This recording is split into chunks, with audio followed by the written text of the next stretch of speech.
We are off mute. Well, good morning, everybody, to day 2 of our budget retreat. I guess I'll call the meeting to order. And did anybody identify about $650,000 times 3 or 4? Because I feel like we really needed some of that. And no hands? Okay, well, hopefully our creativity will continue and we'll get started today talking about our municipal complex, which is something that has been kicked down the road for many years. I believe it's a need that we need to get satisfied. As Mayor Waring said last year, we need to execute on some of the things we've been kicking down the road. This is one of those items I think is extremely important for our town. So with that, I'll turn it over to Mr. Frank Neal. And appreciate you.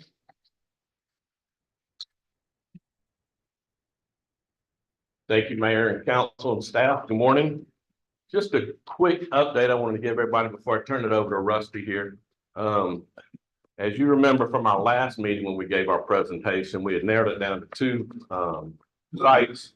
Well, since that time and a variety of research, we basically ended up at the existing site where the public safety facility is now. So we've moved ahead on that site. Couple of things that have taken place. We've got the survey that is being done right now. I got an update yesterday, so they should be completed with that next week. So that's identifying all the utilities, the tree topo, and et cetera. So it's a full-blown survey we're having done out there on that site. Second important thing when we walked away from the last meeting was that that original facility, the all-in was at about $72 million. And the walkaway was to bring that budget down. So we have met one-on-one with the judge, police chief, fire chief, to really try to reduce some of that square footage, because that's the way we're going to have to reduce that through square footage. But we've been very strategic in that. And we've actually gone line item, room by room with each one of those department heads to really try to zone in and make this building the most efficient and effective building we could do.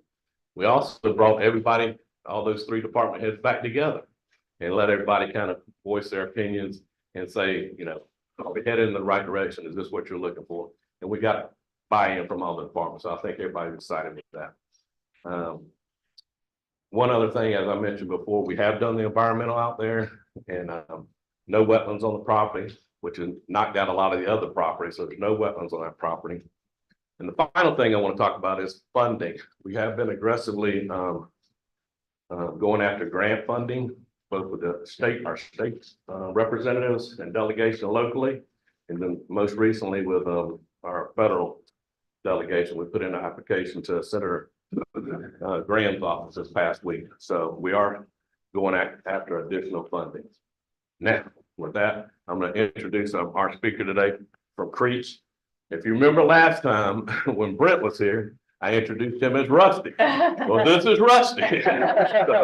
so Rusty Miller's here today to give us an update. And some things are hot off the press, including the exterior elevation. So I hope everybody's excited about that. Thank you. Thanks, Frank. Thank you, Frank. My name is Rusty Miller with Creech & Associates. You can call me Brent if you want. That's fine.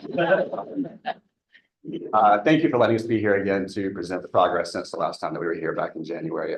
Like as Frank mentioned, we've made a lot of progress and are excited to share it.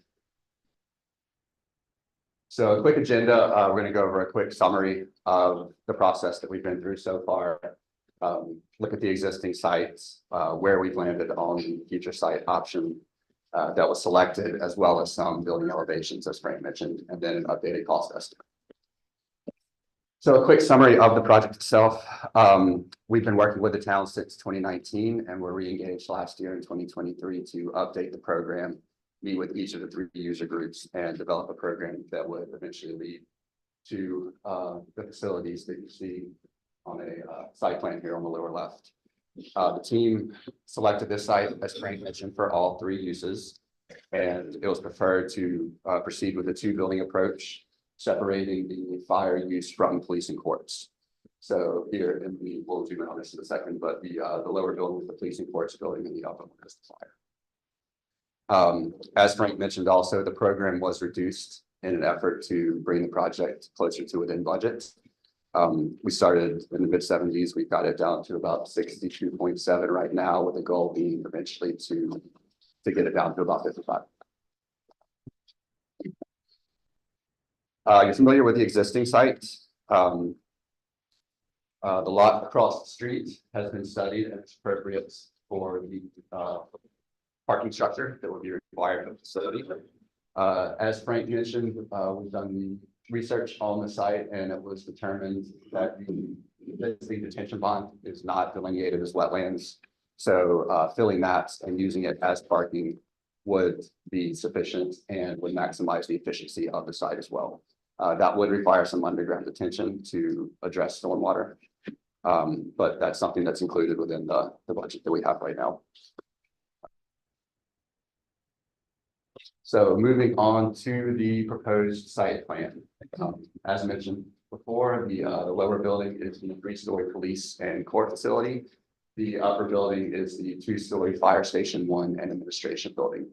We have parking in the rear, shared sally port and gates linking the police station, and a pull through for the apparatus bay from the first north to the second north, all access with the gate at the rear and Pine Street on the parking side. Each of the two buildings are separated into 3 entry points to delineate the use of each. So the lower is the primary police entrance. The center is the court entrance, which is on access with the corner of the parking deck. So on your heavy case days, that's where the majority of the public would be accessing the building. So that is on access from the parking facility, and then you have the fire admin and fire station tower at the north entrance right here at this fire station.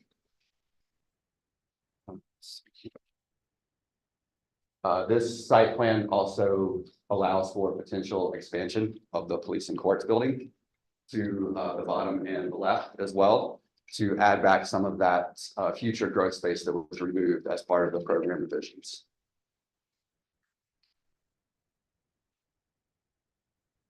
Getting into the images of the building. I first want to say that all of these are studies as massing models, so they're all going to look white. That does not mean that the eventual building is going to be all white, modern, smooth finishes. This is just how we study the forms starting off, and this is how we wanted to share what we've come up with so far. We've been working with the town, and they have repeatedly mentioned the public works facility as a precedent that we wanted to look for. So in terms of exterior aesthetic and finishes, we would be looking for something along those lines.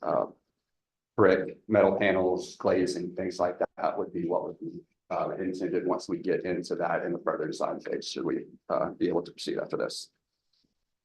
So this view is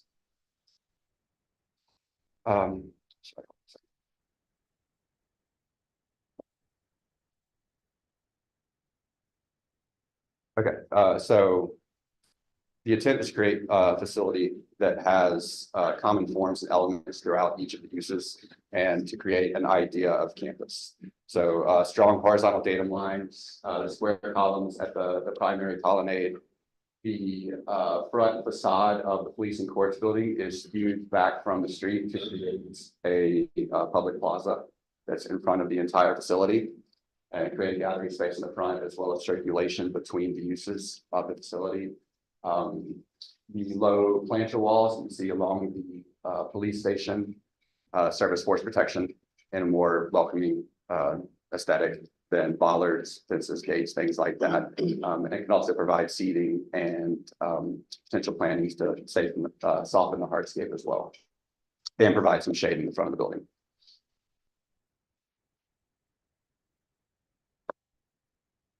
So view at the pedestrian scale across West 2nd North Street. And you see the fire station entrance here in the foreground. It has a distinct entry tower with administration on the 2 floors and the sleeping quarters above the apparatus bay. In the back, you see the police and municipal courts and another look at that plaza and the entry canopies at each.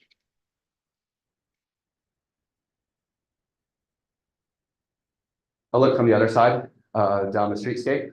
You see the police tower in the foreground. The intent is to nod to a notion of a watchtower with a contemporary siren on the top that could potentially be lit at night for an architectural feature as well. The entrance to the courts is on the other end, and again, you see the low planter walls that flank the streets and serve as force protection as well as a barrier at the front of the police. And the plaza is punctuated at the end by a signage wall for the fire department, which could also house the flagpoles as well. Getting into the cost update. So again, we were between 75 and 77 million originally. Through the reduction in scope and removal of some of the potential growth spaces, we got that down to 62 with a goal of eventually getting to 55. So we've removed a good portion so far. We still have work to do, but we have also on our own accord reached out to a contractor, Edifice, that does a lot of work in the area, does a lot of work with these types of facilities, and we have a lot of experience working with as well to just sort of verify the numbers that we originally got, just to make sure that our cost estimator in terms of the current market were in line. And their overall estimate was within $400,000 of this. So we're on the right track and we're heading in the right direction, but there's still work to do. We do think that the best way forward is to get into schematic design. A lot of the early cost estimates take a lot of assumptions in the building materials, things like that. And as we get further into design and start to select materials and true forms, and the early cost estimate has some design contingency built in. As we move along in the design process, that contingency comes down as we get real numbers for real materials and things like that. And that'll really help us to zero in on the budget, the target budget that we're headed towards. And should we be approved to move forward, we estimate the total design period lasting approximately 9 to 12 months. And we think that's it. With that, I'll open it up to any questions, comments, or anything else. Does that structure have the ability to go taller in the future? We typically design for growth, expanding the footprint instead of verticality. We can always design for the future vertically, but the constraints and the requirements of the structure to do that are not as efficient as expanding the footprint. So I won't say that it can't be done, but it's not the most efficient way to design a building up front. To piggyback off of Councilman's question, how much growth space do we have? So in terms of square footage, I'd have to get back to you, but we do have it depicted in these sort of lighter shaded boxes that you can see here. So this whole back can be expanded by probably about 15 to 20% or so, and then the same depth bottom. So I can certainly get you that square footage to see how the potential growth aligns with some of the growth that was removed from the program, but I'm not sure what that is right now. But the inside, is that design that we would fill up the entire space, or we maybe take about 80%? There is still growth built into Okay. this. There's just not the extent of growth that we had in the original program. So when we first met with each of the user groups, we forecast out for 25 to 30 years minimum. Okay. We want to make sure that there's room for growth. That is still partially included in that, but we don't have that degree of growth built into this. And that's on both sides, correct? That's for all three user groups. What is built in percentage wise to the current? As it stands right now? As it stands, I'll have to get back to you on that as well. I'm not sure exactly, like I said, and I think it differs slightly per user because of how growth affects police versus courts versus fire over the years, so it's incremental for different ones, so I can get you the breakdown or user group if that would be helpful as well. We got a few constraints with expanding horizontally, so on the land and whatnot, so. Right. Real estate. The idea is to do it within the footprint of the site, of course. Yeah, if you notice, there's still space on the fire department side where we got some parking over there, that side, and the short police side. I know time is certainly an enemy of cost. So are we moving at the most efficient pace? You know, cost escalation of constructions outpacing the interest rates, even in this high interest rate time we're in every single year. So I would say yes, because we started this process 7 months ago. And we're at this point now, which is pretty incredible, to be honest, for a project of this size and this nature. So, yeah, I think we're moving ahead pretty quickly. We need to make sure funding catches up with us. I think it's gonna be the issue. Yeah. That's gonna be the issue. Well, I think we'll be ready when the funding's ready, so. Great. Chiefs and Judge, are y'all good with where we are today as we move forward? I am. We've had several meetings. Yeah, we did have to cut a few things, but there's still a lot of room for growth. And it's a very nice building and layout from what we've seen so far. So yeah, I hate to say it, but anything is better than what we have right now. So the building is, the one we're in is just, you know, it's at over max capacity. So this will be a great building for the future, for sure. So. I think one of the things that we thinking in terms of also is the future, because some of those are fast growing towns. State of South Carolina is a fast growing state. So where we are now is we've outgrown, you know, what we facilities that we had. So I assume that you're building for the future if, you know, we've got twice as many firemen and police officers and a bigger court. Are you making accommodations for that, say 10 years from now, 15, 20 years from now? Yes, so that future growth is still built into this facility, as well as the added benefit of getting everyone back onto one facility on the county campus. And just to make sure, because I thought when we cut everything, the conversation was, we came to council, we were gonna say, we need to build more in the future. That's why we cut today. So I want to make sure we're on the same page with that, because if we're building more in the future, if it's an 80% occupancy right now, we're gonna be able to expand 20% of the current building that you're gonna build. That's one thing, but I thought the conversation was, we would be building later, and just building for what we could do for today. Am I mistaken on that, or? No, I think you're right. I think you're right, back. Okay. And that's the reason for the design that we, on both ends. We're not at 100% capacity right now, but it's not probably 80 either. It's somewhere in between that. So there is still room for growth within this, but the plan is to be able to But add. now that the existing building that you will have, it would be outside that building for growth. Correct, Right? that's Okay. correct. The only other thing that I brought up at the meeting that we had was, we would, for the court, especially because courts have to be let out a certain way, was have some kind of preliminary sketch, because we're doing 3 floors now, I believe, instead of 1 or 2.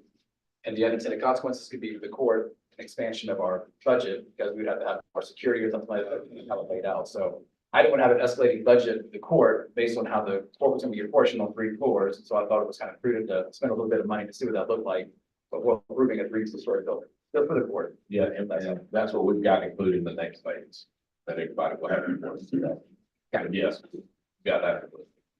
The one thing that's really missing is the helo pad on the roof. Yeah,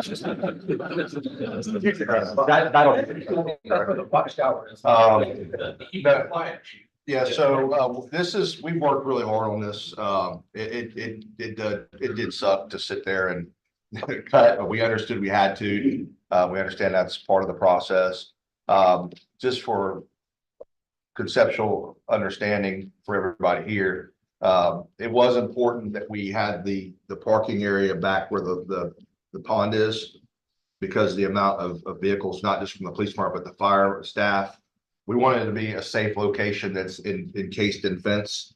so that employees will be able to park their vehicles, particularly, you know, who are working in that area, or if we have meetings. And then one thing that wasn't mentioned, I just wanted to tap on your shoulder about was, so the bottom portion of the parking garage is gonna be for, you know, secure police vehicle parking. And then deck two, and is there gonna be a third, and we have third, or is that for the future? Right now, so third. Okay, Third. yes, sir. Yeah, because the way we talked about it was the opportunity of growth within the town for parking problems for all the other events that are going on around. And obviously there is other, as Frank's talked about, other funding streams that could be available for just the parking garage itself, just based off of what that could do for the town, you know, through different grants. But yeah, it's beautiful. I mean, obviously, we're excited that we're even talking about it. I think we sat here last year. If you don't remember, if you weren't on council, we sat here last year and it was just an idea. And it has been very, very aggressive by moves by council that have been strategic. Frank's come in, took that over with the ad hoc committee with the mayor, then elect a councilman. And we've worked together on this thing. And our biggest thing is we want to capture the needs of all three departments, but also the aesthetic of the town, of what we look like, what we appear to be like. And moving up, obviously it doesn't really meet the growth of that area to go up higher. So the footprint needs to go out if we have to go out. And that's why, my one question, the only question I had for you was, if they were to add a third deck on the parking deck, could you build, if you had to, let's say 15, 20 years from now, into that parking area that's into the rear? Could that be, back into the back? I know you showed the conceptual coming out about 25 to 50 feet there, but back over there with a retention pond, you cannot build on top of that, correct? Correct. Okay. But you could over here, closer to where the bays are, if they had to tear those down in 15, 20 years. That's you could, okay. So, And you can certainly potentially build where the pond is, but that's much more expensive. sure, we're not gonna, none of us are gonna be here at that time, except for Mayor GW, he might be here, but we just wanna make sure that it's taken care of, so. So where would police and fire be operating out at the 2 years that it takes to build this? So what we talked about, and this is a big question for everybody in the room, is, we're talking about, we're up to this point, and then if we start to execute, Frank and us have discussed, obviously Dominion Energy property is a very big plot of land, it's a big footprint. Obviously, we're not gonna sell that piece of land until after this is all done, and then that will become a very marketable piece of land for the town to help recoup some of the cost, if I'm tracking right.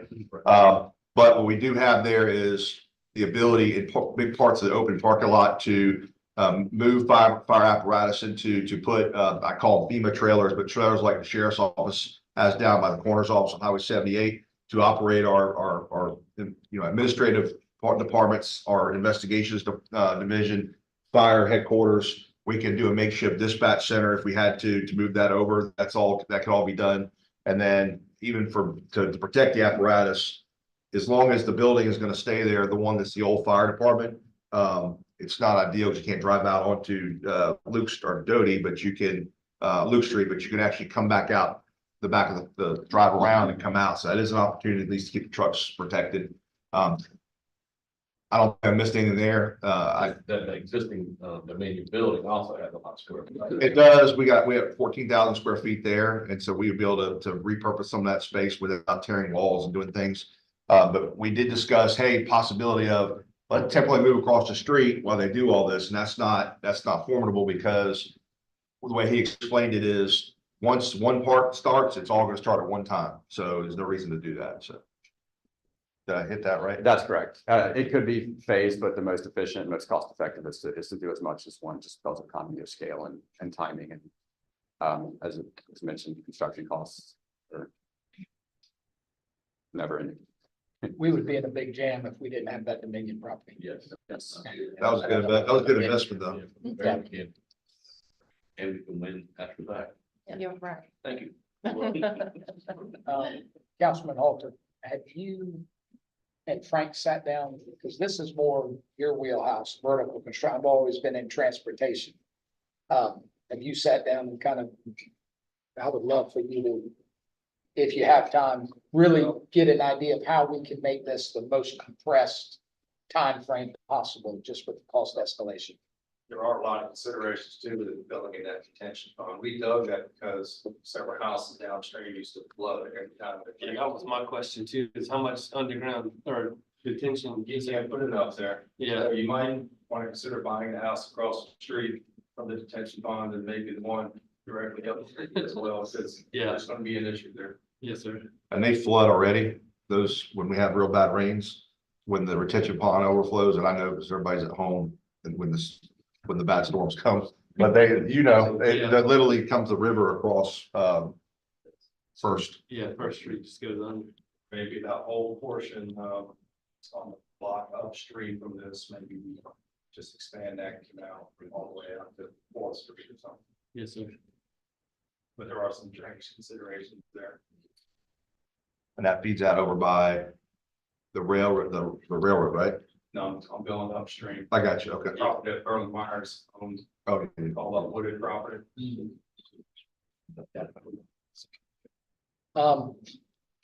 Frank, what do you need from council to get this thing going? You don't want to lose momentum, but we don't have the money yet. Suitcase full. Yeah. We're working on this. Actually, we've got a contractual discussion. Okay. In executive session. I remember Yeah, that. Thank yeah. you. All right. Any other questions? Concerns? Just thank y'all for keeping involved all over. Yeah. It's a big push, big lift, so that's a new. I know I've been in some events where the mayor's been at the same place with local lawmakers and but also lawmakers in DC. And they've been very proactive, and I know that they went up to Lindsey Graham's office, but they've been proactive here locally at the state and at the federal level saying, what can we get you? We need to help you if we can. And there is grants that are available for like communications that'll help us for our dispatch center and different things like that. So we'll try to tap into those and see anything we can do to help offset the cost of whatever it is of other people's money. So Our favorite. All right, thank you. Thank you very much. Appreciate it. See you. We rolled pretty good on that. Mhm. I guess we're going into Miss Amy Evans. Fee schedule with changes. About the MEP as part of budget process, and then we get voted on as with the budget. I didn't have a lot of changes this year, so they're pretty minimal. A lot of the small changes I had are basically just due to cost, going up, so we wanted to make sure we match those. The two big items on there, Councilwoman, Johnson was not here today. She had expressed an interest in our programs and our grants. There being a differential rate between non-resident and resident. So essentially what we would do is offer a 20% discount to residents. Not necessarily discounting the existing programs that we have, but building that in as we price things moving forward. So that was the big items. And then the other one is the Wassamasaw Pavilion. Currently at Wassamasaw, there's two covered areas. There's one that's kind of right adjacent to the playground, and then there's a pavilion behind it. We would like the ability to rent the pavilion behind that. We get requests for that frequently, and we're not able to do that. So those groups are still using it. We're just not getting the revenue from that. So we'd like to add that to the list of rental facilities. And that's really the only big changes that are on here.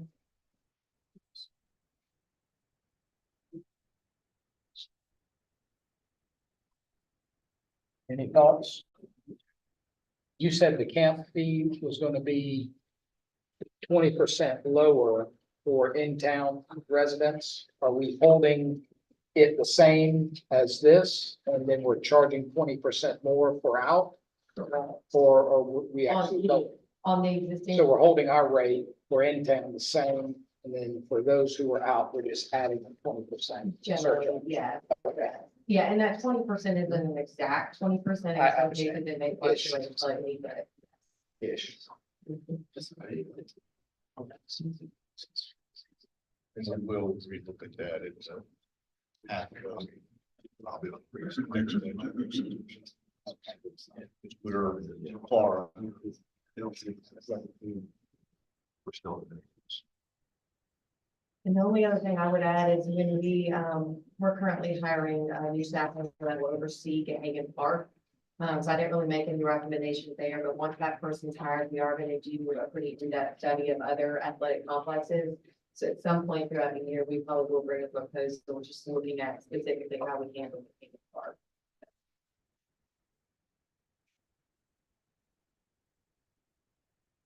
Any questions for Miss Amy? Pretty good, right? All right, so this new schedule will be included, mhm. Great change I might make. Yeah, this damage or excessive cleanup, Yes. and that should not be going cost. That should be cost plus 20% and cost plus 10%. No, there it goes. Good thought. For staff time. We do count staff time as a cost. So we bill them for the amount of wages that our guys spend fixing whatever and then any materials so that we can ask. Time they could be doing other Correct. things. Lost use too, that covers I'm sorry. lost use. No, it is not. So, Does that happen often? no, not very. Yeah, I think it's a great idea. Otherwise, it's worthwhile just to say, okay, I gotta clean up the food. It's worth it to me. Goodbye. Yeah. Good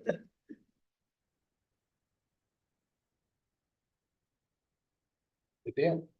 Okay. Thank you.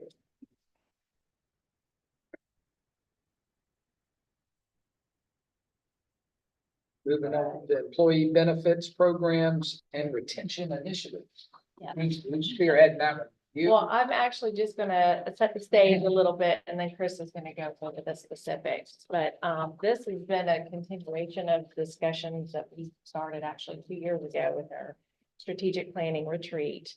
And we kind of narrowed down some items that we felt were benefits that could help us retain employees. You know, obviously, pay is a big deal. And that's something we've been discussing, but we're also trying to look at other ways that we can try to retain some of our employees.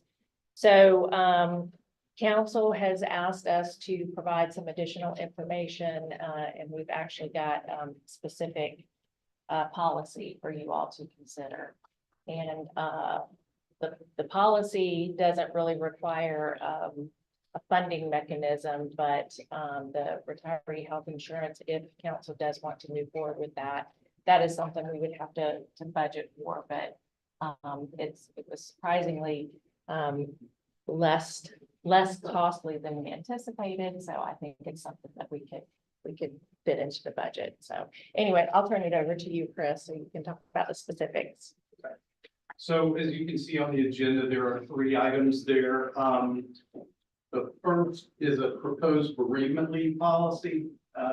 From the survey feedback that we talked about in a couple of previous meetings, this was one that came up surprisingly often from multiple people who got to it. So mayor and council, in your binders are the full text version of the proposed policy in there.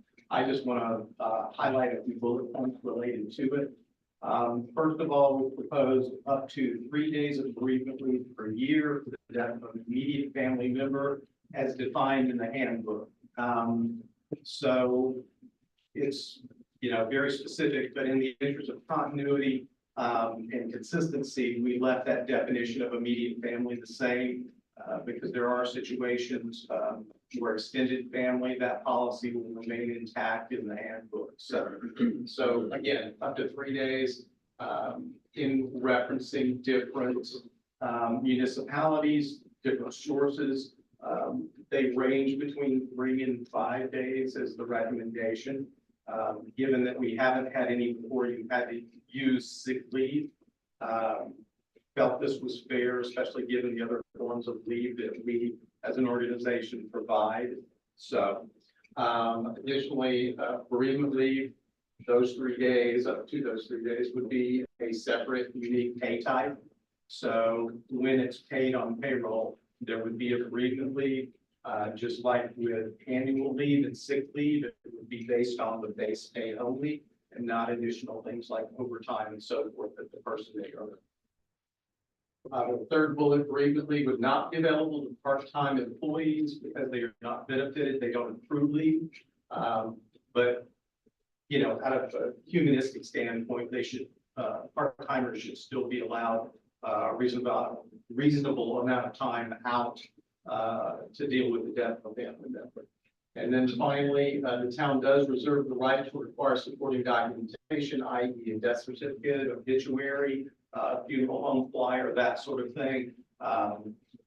Different bereavement leaves out there. Some require every time that the person do so. Every employee, anyone who takes bereavement leave, given all the things that people are dealing with the death of a family member, inclined to say just deal with situations where maybe abuse is suspected and not required each time. That's what's suggested. So again, the entire policy is in your binder.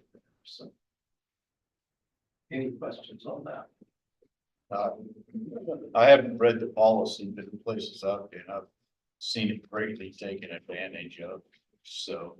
Sure. And there will be those situations where you've got someone with a big family and there are multiple deaths, you know, in a year, and some will be legitimate and, you know. Yeah, the ones I'm talking, they don't go, just 3 days off. So, Well, I like the limitation of once per year. Yep. Because that can be tracked and controlled. Everywhere I've worked has had bereavement leave. In private sector, so. I think it's a good opportunity. Thoughts? I read each one. Those are good them. Good opportunity. Also in mind, I mean, you don't want to vote to approve the policy. Do we have a motion to approve the policy? I'll make a motion to approve policy as presented. I'll second that. Motion seconds. Any other discussion? All in favor, say aye. Aye. Any opposed? The ayes have it. Good deal. Thank you, Chris. Thank you. all right. The second topic, this is another one of those who we felt potentially could be enacted fairly quickly, if the council so chose. Proposed end of leave payout, just to remind you, there's the issue of the current policy is there are limits to what you can carry over of annual leave, that is vacation leave. At the end of the year, traditionally what's been done is anyone whose balance is over the limit, and I believe, I meant to bring that with me, I didn't, but I believe it's 80-hour employees is 240 hours. The police hourly that work an 85.5 schedule is 252 hours, and fire hourly is 330 hours. But anyway, anyone whose balance is over those amounts for their respective employee type automatically gets lowered by D down to that limit. So what was proposed was, hey, some of us are very busy, and it's sometimes hard to take all of your vacation leave. And in a way, we have a right to be paid out for that. So that's what was suggested on this.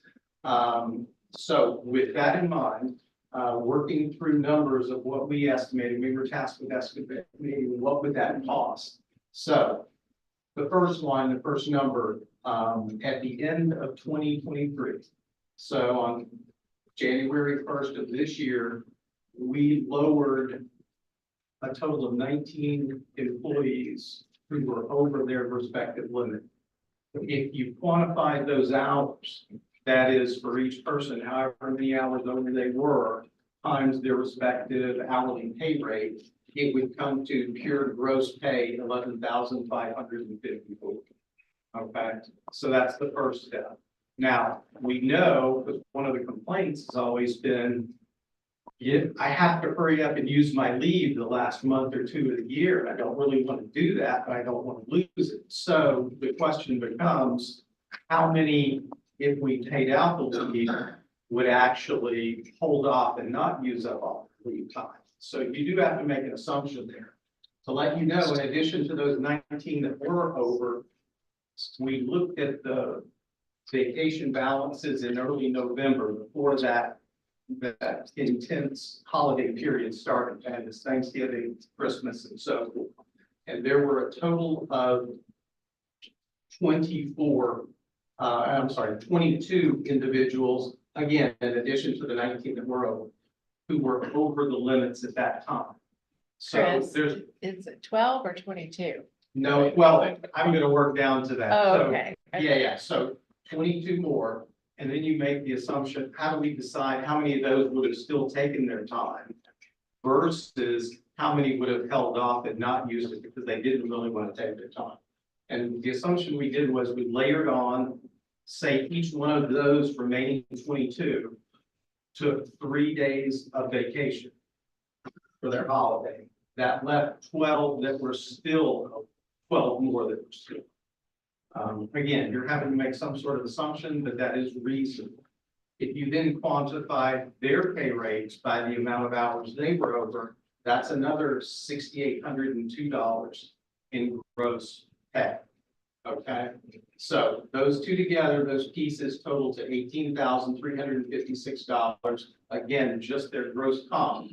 And then remember, you've got the employer match on PIVA, which between PORS and SCRS is 20% almost exactly. And you've also got Social Security and Medicare. That's another 7.65%. So if you gross that 18,000 up by another 27.65 to allow for the additional expense to the town, we arrive at $23,431 as an estimate to what it would cost us overall to pay that out as opposed to taking. A few extra consideration and an extra benefit. In light of the number of people that take a lot of time you're in during that holiday period, late November and December, you'll have better coverage in the departments. Also remember that with the exception of people that you terminate involuntarily, that is we fire, people are going to get paid their vacation by the town one way or another. It may be when they leave voluntarily, but it's going to be paid. So that's. Quick question. This is only for people who are in a use it or lose it scenario. So they've been here for a long time. This is kind of an incentive to stay and be here and save your leave and not just burn your leave potentially. This is not going to be challenged by somebody who was below that limit and says, I want to sell you my leave back because I need a loan. You see what I'm saying? So this is not going to be challenged by a scenario like that. No, it should not be. The way we've structured it and what's being envisioned is it's only people that are over that limit. And I'll emphasize again, those limits are very, very generous. 240, 252, 330, that's a lot of hours. Yeah, and I will just say, the month of December, we've got half the staff, trying to take vacation leave because they don't want to leave. So it does create a staffing issue. Which turns into a customer service issue. Exactly. Yeah, and I think I always looked at vacation is yours. That is like your paycheck. And sick leave, that's a benefit. You don't have any rights to that. So yeah, I know I'm one of those people in the beginning. I sold mine back every year. That was Christmas. You guys, any feedback from you guys that have, especially the larger department guys? It's gonna be mostly admin staff, people who, work your typical work weeks. We don't take vacation, right? But your guys that are working and gals that are working shift work, same as y'all, they use theirs. They use theirs. Mark, you guys. I have, Amy, okay. on normal, I can name 3 right off the bat that take pretty much the month of December off because they've got to use it or lose it. Right. At least 3, it could be sometimes 4 to 5. And that's not counting people that have, put in 2 weeks ahead of time because they want, to take a couple of days off for Christmas. So yeah, during the month of December, I'm sure, oh wait, I'm skeleton crewing it. I lose Sure. 3/4 of my staff. Do you? Yeah, it's tough. Some days, I mean, I barely have 2 people on the maintenance side, so I think we would definitely encourage. They've always just taken that in kind of off. They've saved it all year and that's what they do. So I think it'll encourage some of them to stay.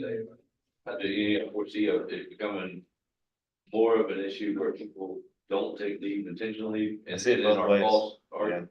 our estimated cost actually increases because of the fact that people are gonna. Do you see? I think it's a one-off, Does that Chief. cause a problem financially for us? That's. I think it's a one-off. You have people that don't take vacations for 1 year and then another year something happens and they end up taking vacation and it's really not predictable. Yeah, so it's not like it's gonna be that number is gonna fluctuate some, of course, but it's not gonna. It should never be a burden, I guess.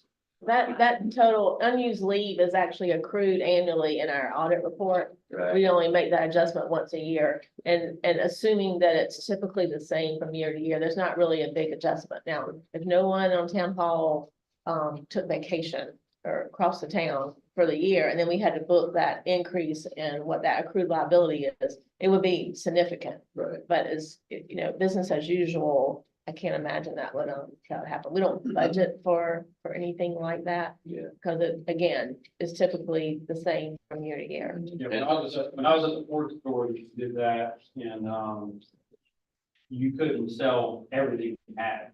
You had to keep a certain amount on the books, so it's not like you go into zero.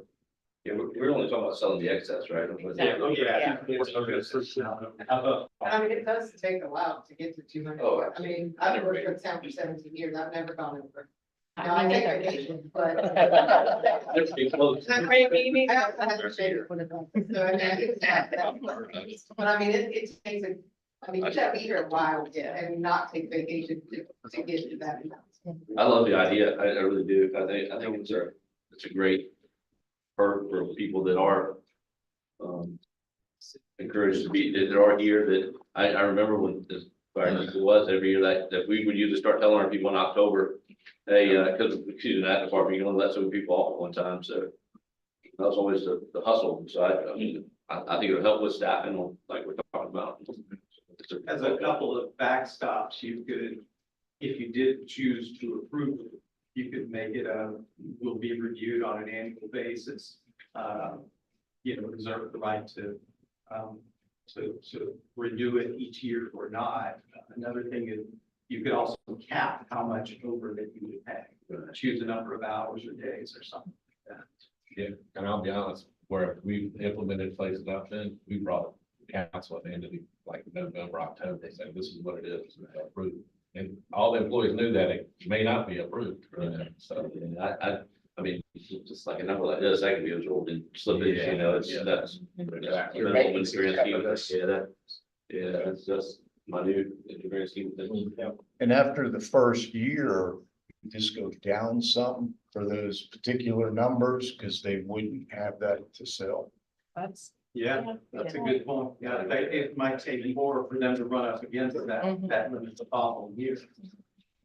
Yeah, that's true. Good point. I got a couple of questions. I'm gonna reserve my right to yes, they ask stupid questions. And the new guy, we still have sick leave and vacation. Yes, absolutely. Is there any advantage to going to the system where it's just leave? not PTO. sick, Or, yeah, because sick leave gets used all the time. People take their sick leave instead of their vacation leave, they take off to do this or that. Is there any advantage going to just PTO? We've looked at it some, I won't go into a lot of detail, but the challenges and actually with a previous employer, we had a CFO that was very interested in doing so, and we looked at it in a lot of detail. There are pros and cons. It's certainly simpler administratively and paints it across everybody, because there are those, to your point, where they take a lot of sick, but not much vacation, or and those that do vice versa.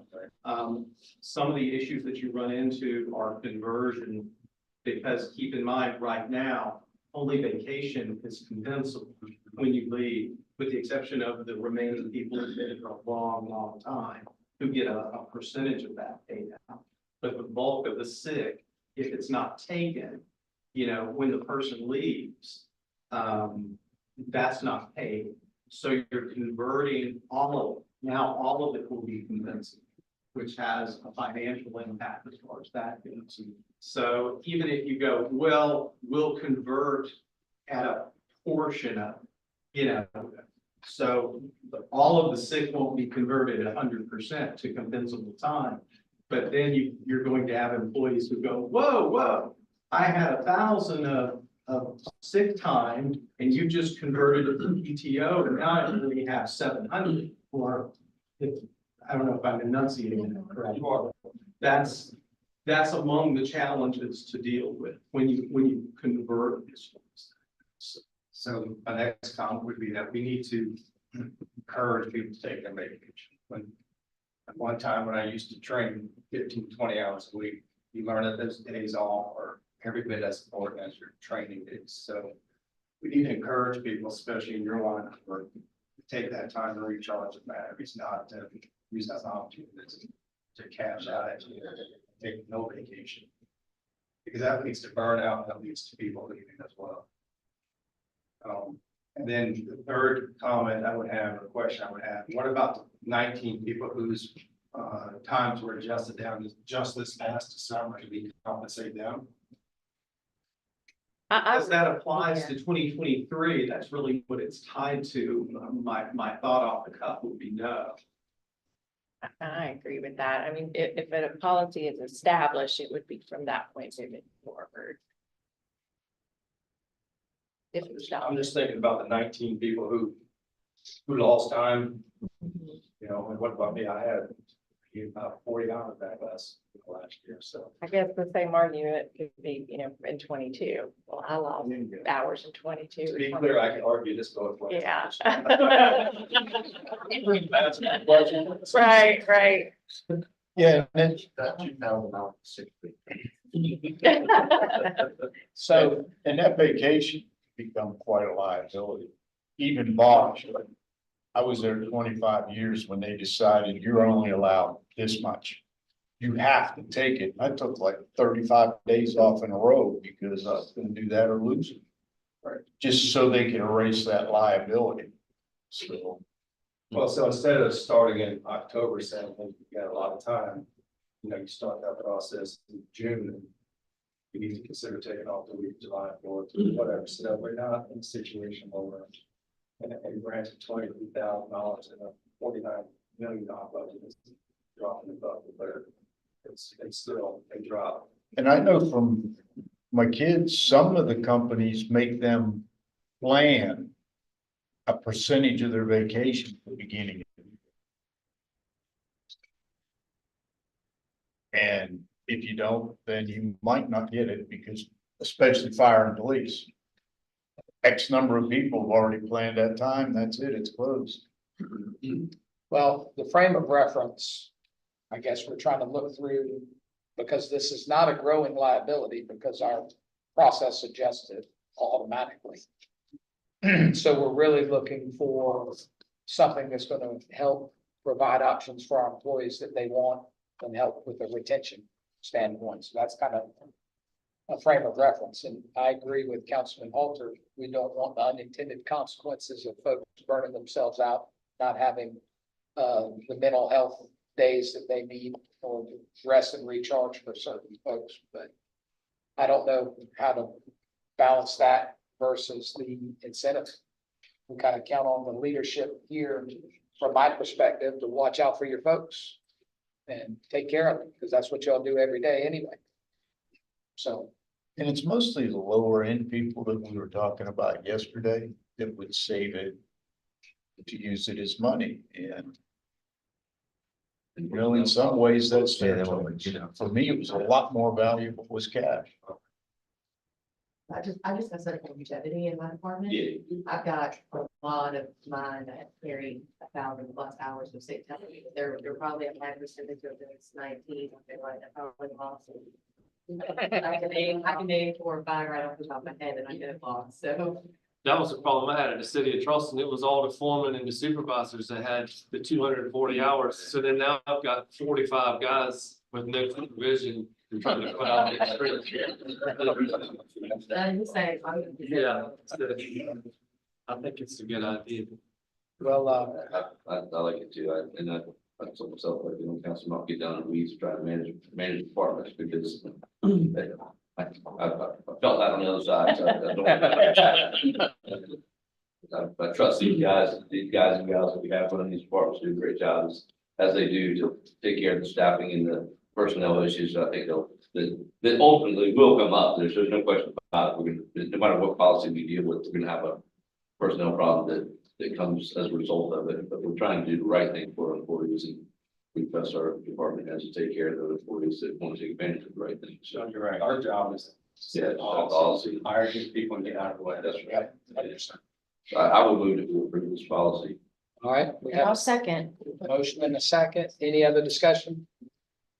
Hearing none, all in favor say aye. Aye. The ayes, any opposed? The ayes have it. Very good. All right, the last one is a big one. As many in the room know, this topic, retiree insurance has come up formally in these types of settings for a couple of years now. It has come up in side conversations that I've heard directly from the employees my whole time here. So what we were tasked with is looking at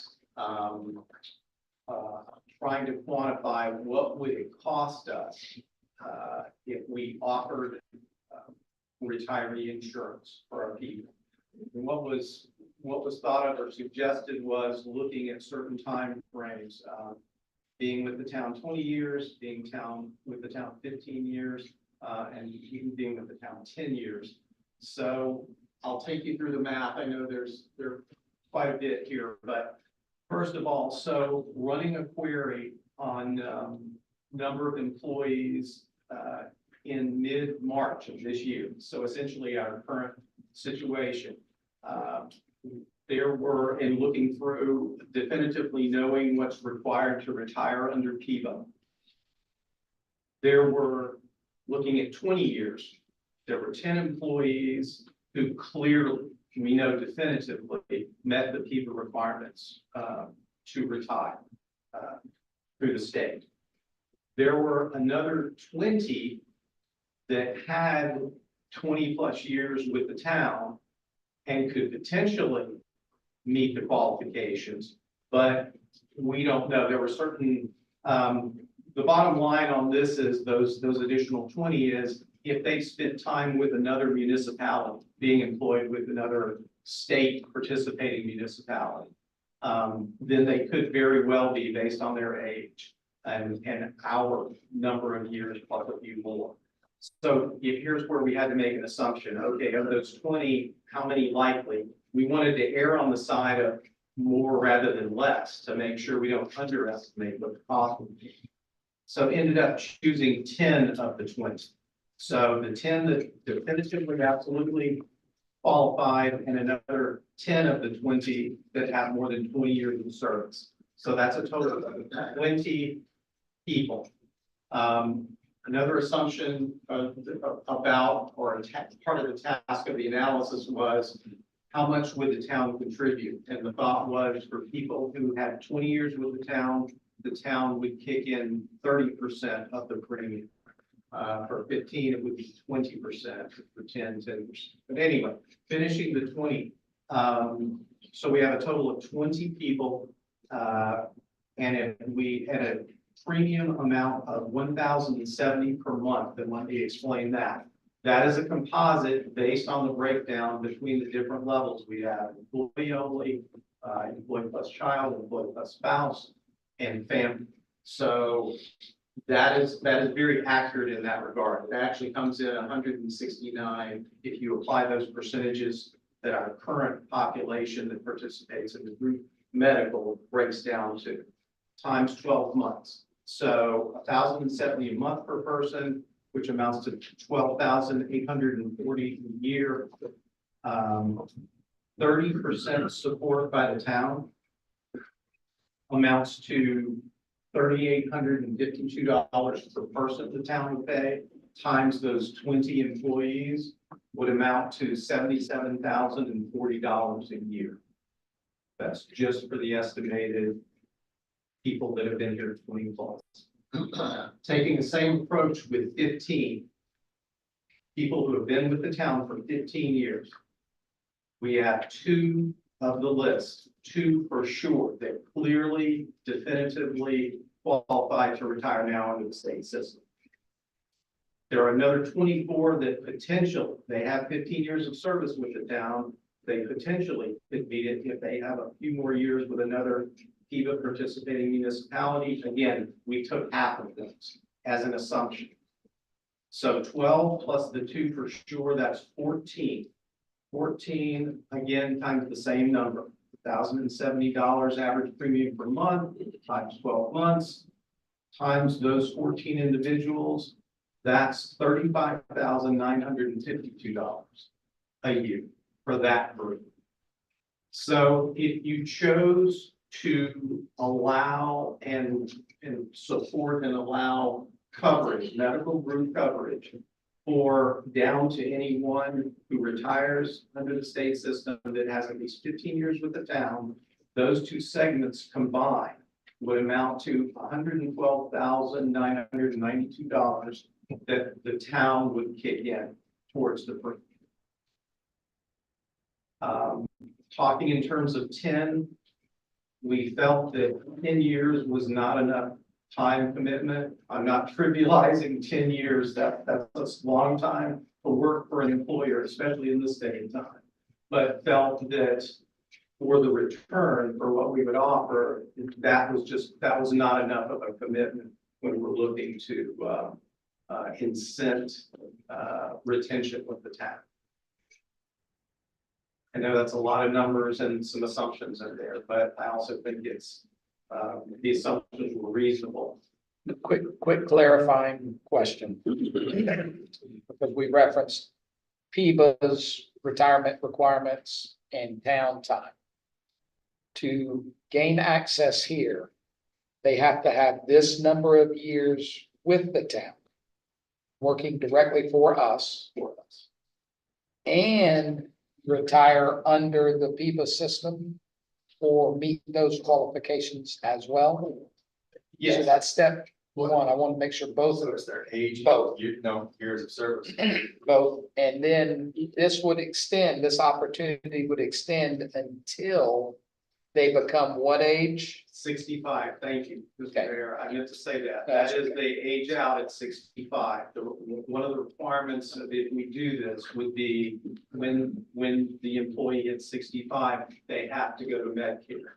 They're no longer eligible for the coverage under our plan. Or it was a sunset? Exactly, exactly. Now, on the 15-year, are we requiring they work somewhere else under PIVA for 5 years?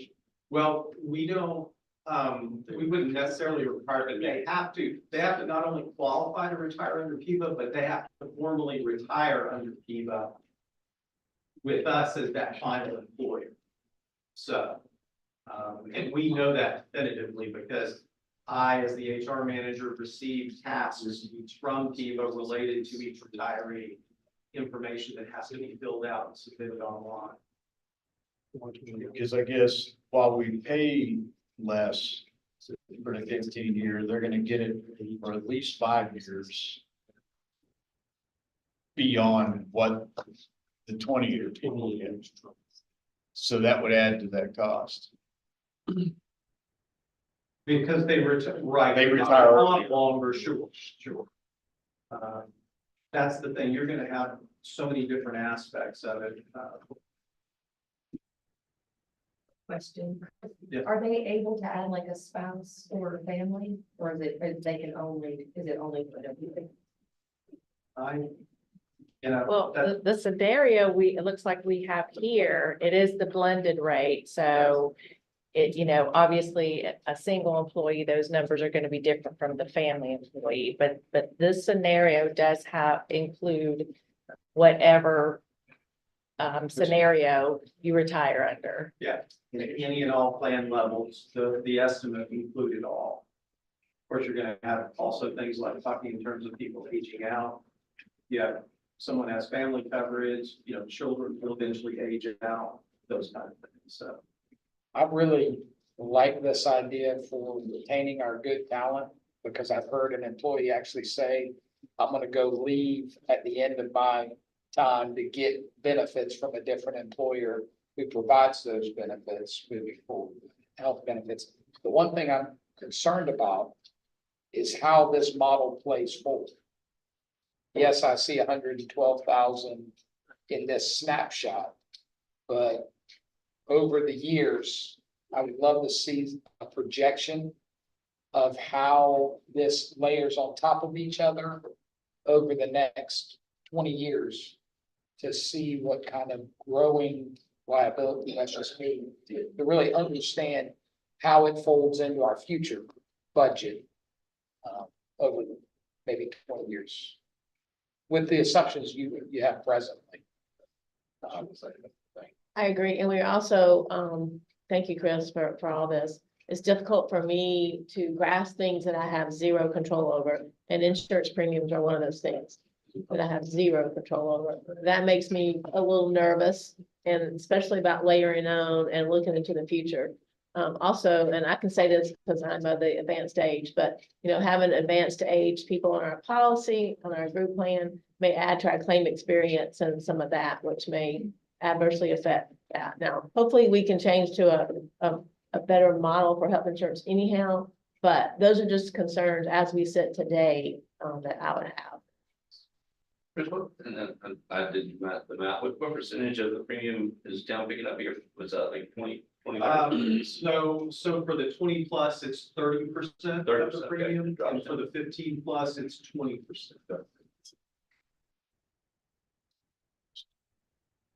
You'd have to think that over 90% of that would be without a family plan. At least, it most likely be employed, don't think employed about this kid. We only cover kids before 26, right? So you talk about the age, it's probably rare.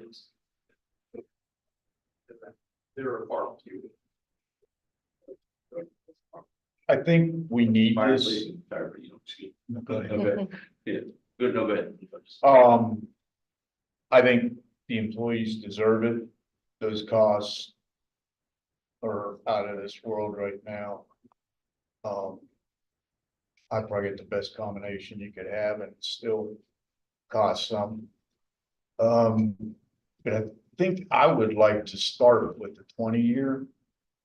One, I don't know a whole lot of places that let you go at 15. But that way we can kind of see how that goes. But I think this would probably be more important for retention than the pay raise. Because you have to be here for that time, and it is valuable. There's also some one-offs too that need to be considered. If you're not, me and most of us are gonna retire and we're gonna go get another job. And I'm probably gonna get insurance somewhere else. And I will not take you up on this offer, but knowing that it is there.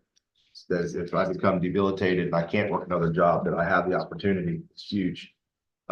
Also too, I think I like to put blended into it. I think that it would be very advantageous if it was just the employee, because everybody has spouses, usually, in most cases, and they might carry a better insurance, or they might I might go to the private sector and find a better insurance premium based on my health that would be cheaper than this, and you would be pulling from that 20 plus people.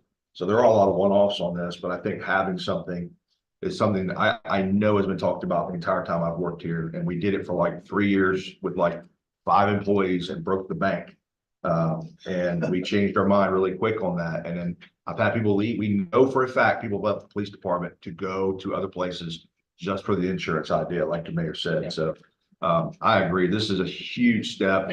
I'll be quite frank with you. There's been a lot of talk for a lot of years. No offense to long-term sitting council members, but you all were advocates of this stuff and nothing's ever happened. So to see these things happen, we started with the recruitment and retention last year with that committee a year and a half ago, to see something come to fruition is a huge deal because we're famous for kicking the can on the road. This is not kicking the can on the road. This is fixing things, as the chief would say.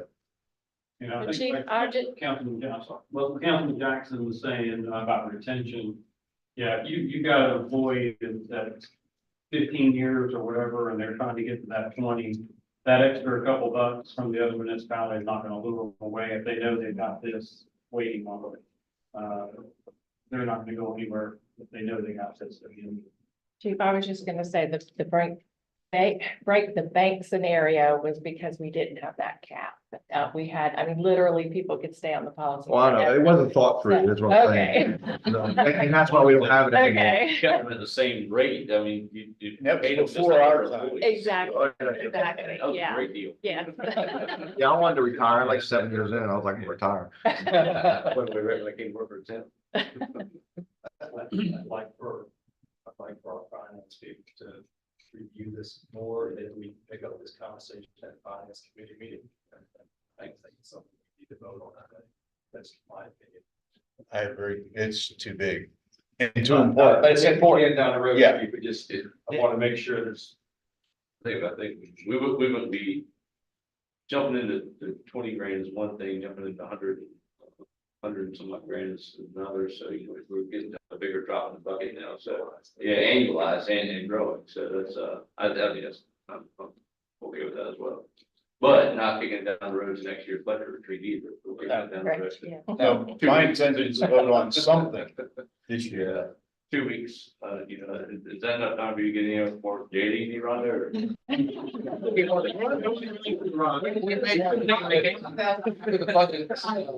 Organized. Yeah. London needs a little break. Right. No, I was gonna say, I think Chris can probably help with coming up with this, because it sounds to me like you all want to see a 20-year scenario of what this looks like, you know, every year, up to 20 years for each of these scenarios. And I think Chris will be able to hopefully help put those numbers together. Kind of plugging in the insurance rate increase as well that we've seen over time. So, Yeah. no, Layer multiple years. Yeah.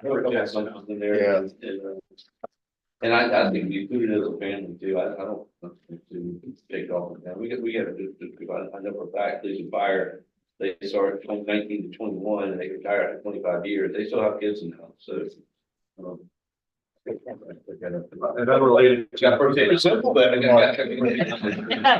Well, we didn't really get into the weeds yesterday, I'm not trying to, but I just talking also too about the having a potential internal health care provider is huge. And the fact that it's even still being talked about and hasn't been kicked down the road, I think that's a huge deal that, you know, you guys are considering that still, because I know there's some huge buy-in, the stakeholders for us doing something like that, how that would help them. And they can choose their own provider and they can use their own insurance if they want to, but if we go in-house, how much cheaper that would be. isn't Dorchester County looking at that model as well or no? Mount Pleasant's been doing it for over 10 I years. know Lexington has successfully done that. What does that look like? Yeah. I've had it. Mount Pleasant has 2 clinics. You know, branded as town employees, just for town employees and the family members that are on their insurance, but over a 10-year span, they've seen a growth of premiums of only 10%, whereas I think we had 16% 2 years ago. But that's because they're not paying co-pays going to the town clinic. You know, they're getting the prescriptions through there, and that's not hitting the insurance policy. So the town actually employs a doctor and a physician's assistant, of course, a third party. Yeah, right. Contract. Yeah, Palmetto Primary Care to be, you know, And the way we've been able to pull it off the staff is partnering with another organization. So like the county, as far as, we actually even partner with a major manufacturer. And so it can be on the private side as well. That's a good point. And while we're talking, I'm thinking the 15-year may work opposite the retention that we're looking for. Those people that are waiting for the 20-year, they're gonna be gone at 15. Well, they still gotta hit their people at the time. Yeah. Mhm. 50, I mean, yeah, I wouldn't even apply for this, so I have 15 years down. So which is fine. Yeah. Choosing. I still think it's a great benefit. You can keep on close radar. Okay, and we'll try to get you those other scenarios or finance committee in May. Sounds good. I don't want to, Through the budget ordinance. I want to do it, but I want to make sure we understand. Sure, but this is 20 years ago. Yeah. Yeah, and it wouldn't start till after July anyway. That's what I'm gonna say. All right, let's take a break.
All right, I have close enough to 10:15, so we'll go ahead and get back started.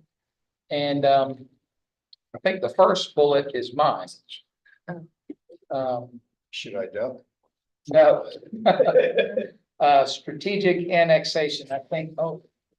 No, we're missing Matt. I was supposed to say, Councilman Halter talked a little bit about our donut holes yesterday. And for those who know how complicated it is on donut holes, that is probably not the easiest thing in the state of South Carolina without some legislative changes. But as you see on the screen, that's a reminder of how irregular our municipal boundaries are. And, you know, Rhonda did a good job of breaking down kind of the percentage makeup of our tax base from commercial and residential, and how the commercial aspect strengthens our ability to do all and provide the services for other people. One of the areas I'm very interested in looking at is for us to discuss with the county, Dorchester County, the ability to annex in. We're partnering with them on a potential recreational complex along Dorchester Road near their library property and Ashley River Park. I'd like to have a discussion with them to annex in those parks. That would be not only the library property, but also Rose Rock Park across the river, as well as Ashley River Park. And then we are closer to the Cooks Crossroads area. The city of North Charleston is working very hard along 165 and 61. And while the county, when I was on the planning commission, we have a Cooks Crossroads overlay that requires a higher standard of design elements that would favor kind of our UDO to a degree. As soon as those property owners aren't able to sell it for that, they'll go to the city of North Charleston and find a way to sell it at the highest and best value. I would love for us to be in control of how that area is grown. That's a gateway into our town. It's a beautiful area. And I think there are very few opportunities like this that, if you look at that, I believe we've missed a great deal of opportunities. And this is one I don't want to miss on our watch. So I throw that out as one example of an area we need to be focused on from my perspective, because we all know our revenue's not growing at the rate we need. But if we annex areas where commercial investment is going to come, we are preparing ourselves. We're putting cash in the bank for future revenue generation and growth from the commercial side. So I just wanted to kick off that conversation. I'm sure every single person in here knows of opportunities that we may be missing similar to this. So I just wanted kind of a roundtable discussion of strategic annexation. Almost all of them, Brooke. Yeah. The commercial district. We miss. Yep. And we tried once. Okay. And continuing down Trolley, I mean, there's so much of it that's in the county. Businesses. Every major order, Trolley, Bacon, Creek, Central Avenue, and Dorchester Road. Every single one of them, the vast majority of the commercial properties are not in the town. Yeah, like in Knightsville, Crossroads, we have over where Mr. Case Big Louie was. We've got Zaxby's and the auto parts store, and then we've got Walmart Market, but we don't have Walgreens, we don't have CVS. We don't have McDonald's or Publix. So you still got it out there. We drive out there every day, and then we're annexing, obviously, strategically up Old Warrenburg for neighborhoods that we have to drive to go to also. But I think I've said this a few times, you visit some of our colleagues over the county, once these developments get let and get parts of it, it's almost next to impossible to try to go and annex them. So because now you instead of talking to one property owner, you're talking to 250 property owners to try to get them managed now. And And trying to encourage them to pay much for taxes too. 75%? Yeah, so We use that once and Richard, right, I mean, the way state law works currently with annexation. The easiest method is 100%, which is basically the property owner being willing to annex into town. The next method is the 75-25, but the issue there is you have to get 75% of the freeholders and 75% of the assessed property value to agree to come in to take the other 25% adversity. And even with that, you still have to do a full plan that details all the, you know, ways that the annex will affect the town financially, you know, service wise, all that. Take them to full document that you have to do that goes along with that 75-25 annexation. We have actually, since I've been here, we were going to do that once, but the 25% that one property owner, and this was on Orangeburg, actually changed their mind and decided they did want to come in and sign the position, so it ended up being 100%. So since I've been here for 17 years, we have not done a 75. The only other option is to hold an election, which requires a petition by 25% of the freeholders, but then you gotta pay to have an election, which is not a cheap undertaking.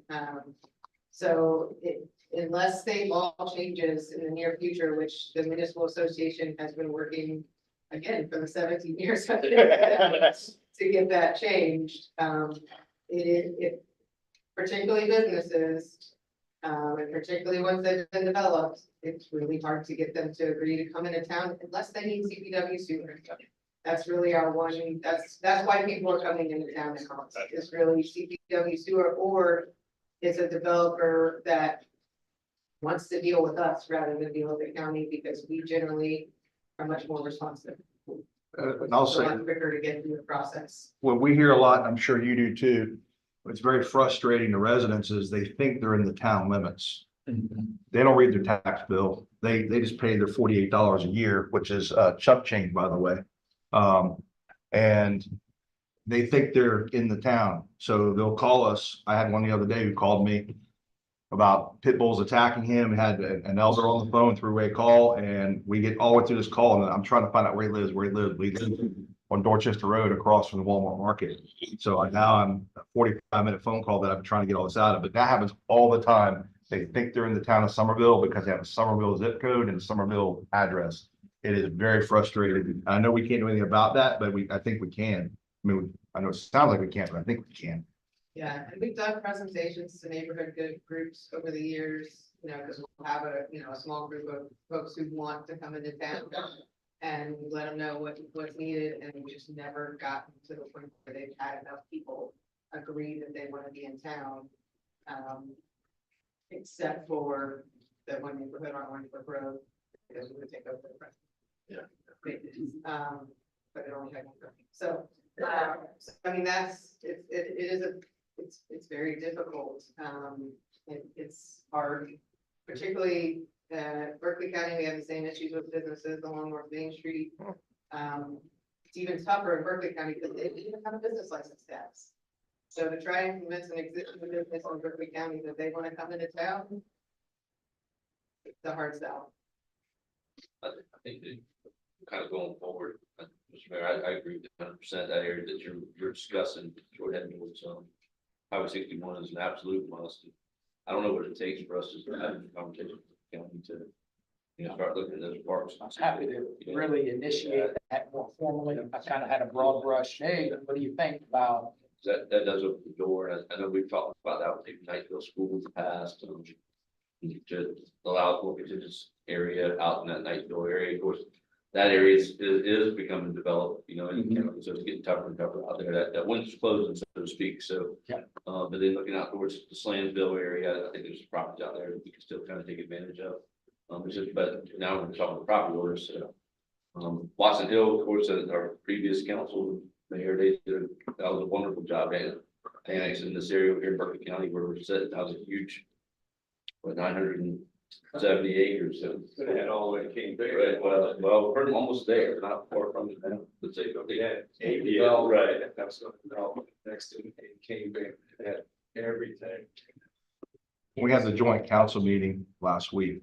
What I heard that I hadn't heard before was, it might have been Councilman Byers, but somebody was talking about us trying to initiate us moving out the way you're talking, because how they never projected or saw Summers Corner becoming what it became. It's becoming more every day, that there would have been more of a control over that. That's the kind of opportunities that. But in our advantages, we do all the better services, obviously, better police and fire, but not work with both agencies. Our stormwater department, our street department is light years ahead of what the county set up to maintain rural areas. They're not set up to maintain urban and suburban areas. So that should be our selling point, is that North and I can do a much better job in addition to police and fire and provide services to people. I would love to go as far as to have a person who's dedicated to aggressively going after annexations. I would love nothing more than have 5 annexations on every council agenda. Particularly closing up these donut holes where we are already essentially providing services. And the county doesn't care to annex. In fact, the county wants to annex because they don't get any less taxes, but they provide less service. So it's a win-win for the county. Well, I know that we are working on establishing that vision plan with the county. We can work together for that. I think from that vision, we're gonna put a strategic plan together as a town where we basically put that focus. I think that falls in Frank's court, you know, but we haven't given very clear direction to Frank yet in hopes of establishing that vision, putting a strategic plan together. But I agree with you 100%. We need to start not missing these opportunities, because that's going to be our greatest opportunity to grow our revenue, take care of these services, because at the current growth rate, it's just not there. Well, with y'all's blessing, I'll have a more formal conversation with the county Yes. and then get Frank kind of on the details of what's needed. And as far as that goes, Frank, we can start looking inside. And then we talked Frank recently about you looking at the big tracts of land approach. But we were kind of disappointed that, well, off that survey that you did, but you know, just thinking they were large tracts out there, but they are getting eaten up pretty fast. So I think this is something we need to move on. Kind of a rapid pace. I think pick up the pace of that too. How it's topic. Yeah, and I'll say on the donut holes, that's something that everyone in the state is trying to solve, and nobody's got an answer. And I think Jesse mentioned it's probably gonna take state legislation to really solve that. I mean, I haven't even seen, not only not participated in, but not seen other municipalities be successful in solving that issue. I will say on a high note, if you happen to miss it, the Municipal Association's newsletter highlighted Somerville for their annexation processes and used this as a kind of example statewide. So check it out. It's about a 3-page layout. We did something right. Yeah. Well, in spite of us. That was focusing on the fiscal impact analysis that we started including in our annexations. Which I think has helped encourage developments to include more commercial rather than just residential. Just ask what, and Richard, what is the possibility of charging commercial in the county a fee for our firefighting services, especially like in Nexton, where they have those tall buildings and we have the only ladder truck? About them paying it. Yeah. Pay it. Honestly, I think it's, you know, they don't want to provide a contract service for it. You know, that almost have to be a contract deal. That these other departments are getting these other departments. I know they're with Berkeley County right now, there's some issues with fire service fees and things like that. So that they're working on to resolve. I don't know if it directly impacts us, but they are going through some issues with that. So I can find out some more information later. Yeah, I mean, we can't say we're not gonna show up. Right, we're good. We're gonna be there. I think we depend on these departments every year too. I do know that for She talked about yesterday, the backfill situation when we get a fire or something, so they're actually covering the town while we're working somewhere else, so it's almost a wash in that regard to keep certain stuff. Mr. Mayor, this topic will be addressed at the next council meeting. For years now, we've covered Pine Ridge. And state statute allows that, but only if we have a memorandum of understanding with Pine Ridge. I think Chief Melcher and has looked for one. I can't find one. And this is a separate issue about double taxation. But Chief Melcher told me since January 1st, 2023, up until middle of March last month, we've covered 84, Chief? 84. Yeah. And we just had a handful of calls for them to cover us, and mainly for things like the apartment fire. And everybody was there, so we've even got a document memorandum of understanding or not cover. So. You let me I know did- somebody over there. Yeah, oh, yeah. Don't know well. I did speak with the chief Pine Ridge the other day. He's wanting to cut us back on our responses over there. We have been going over there for fire alarms quite frequently, several times a week. Now he would like to only utilize us if they have a confirmed working structure fire, which is, I mean, it's great for us, but we won't be responding over there as much. But that was just a verbal conversation that him and I had, and he wants to get us all to get together and kind of Figure hash all that out. Yes, sir. Pretty good. Yeah, because I look at it to be a liability without one, so. We are a statewide mutual aid too. We have a statewide mutual aid agreement that's in place. The statewide mutual aid agreement that's in place, which basically signs us on to firefighter mobilization, which basically it's a mutual aid agreement for the whole state. And through the state emergency actions, it can be activated by a person-to-person phone call. So it could be something as simple as a chief saying, I need help, and somebody come and get a response from that. So that's how we was acted previously. Chief Melcher sent me a comp handbook of policy, and then when I looked at it, I'm pretty sure we've got to have an understanding with the agency to which we respond. So, but I'll look at that statute again. So. You looking at it right now? Yes, sir. Oh. Quick on the draw. I did have to read it quite a few times over the years, but I think as fire chief, I worked for, I think 3 different mayors and, a few different administrators, and everyone, the question that came up about every time we changed bosses, so I've studied it a few times. Yeah. All right. Anything else annexation related or? So the path forward is what? For right now, I'm gonna go ahead and initiate conversation with the county, directly asking them for how we can do this.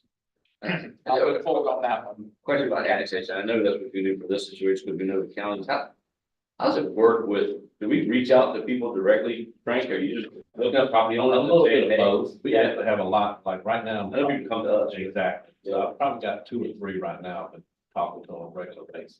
Yeah. But as you know, it's usually a long process. Right. And usually things.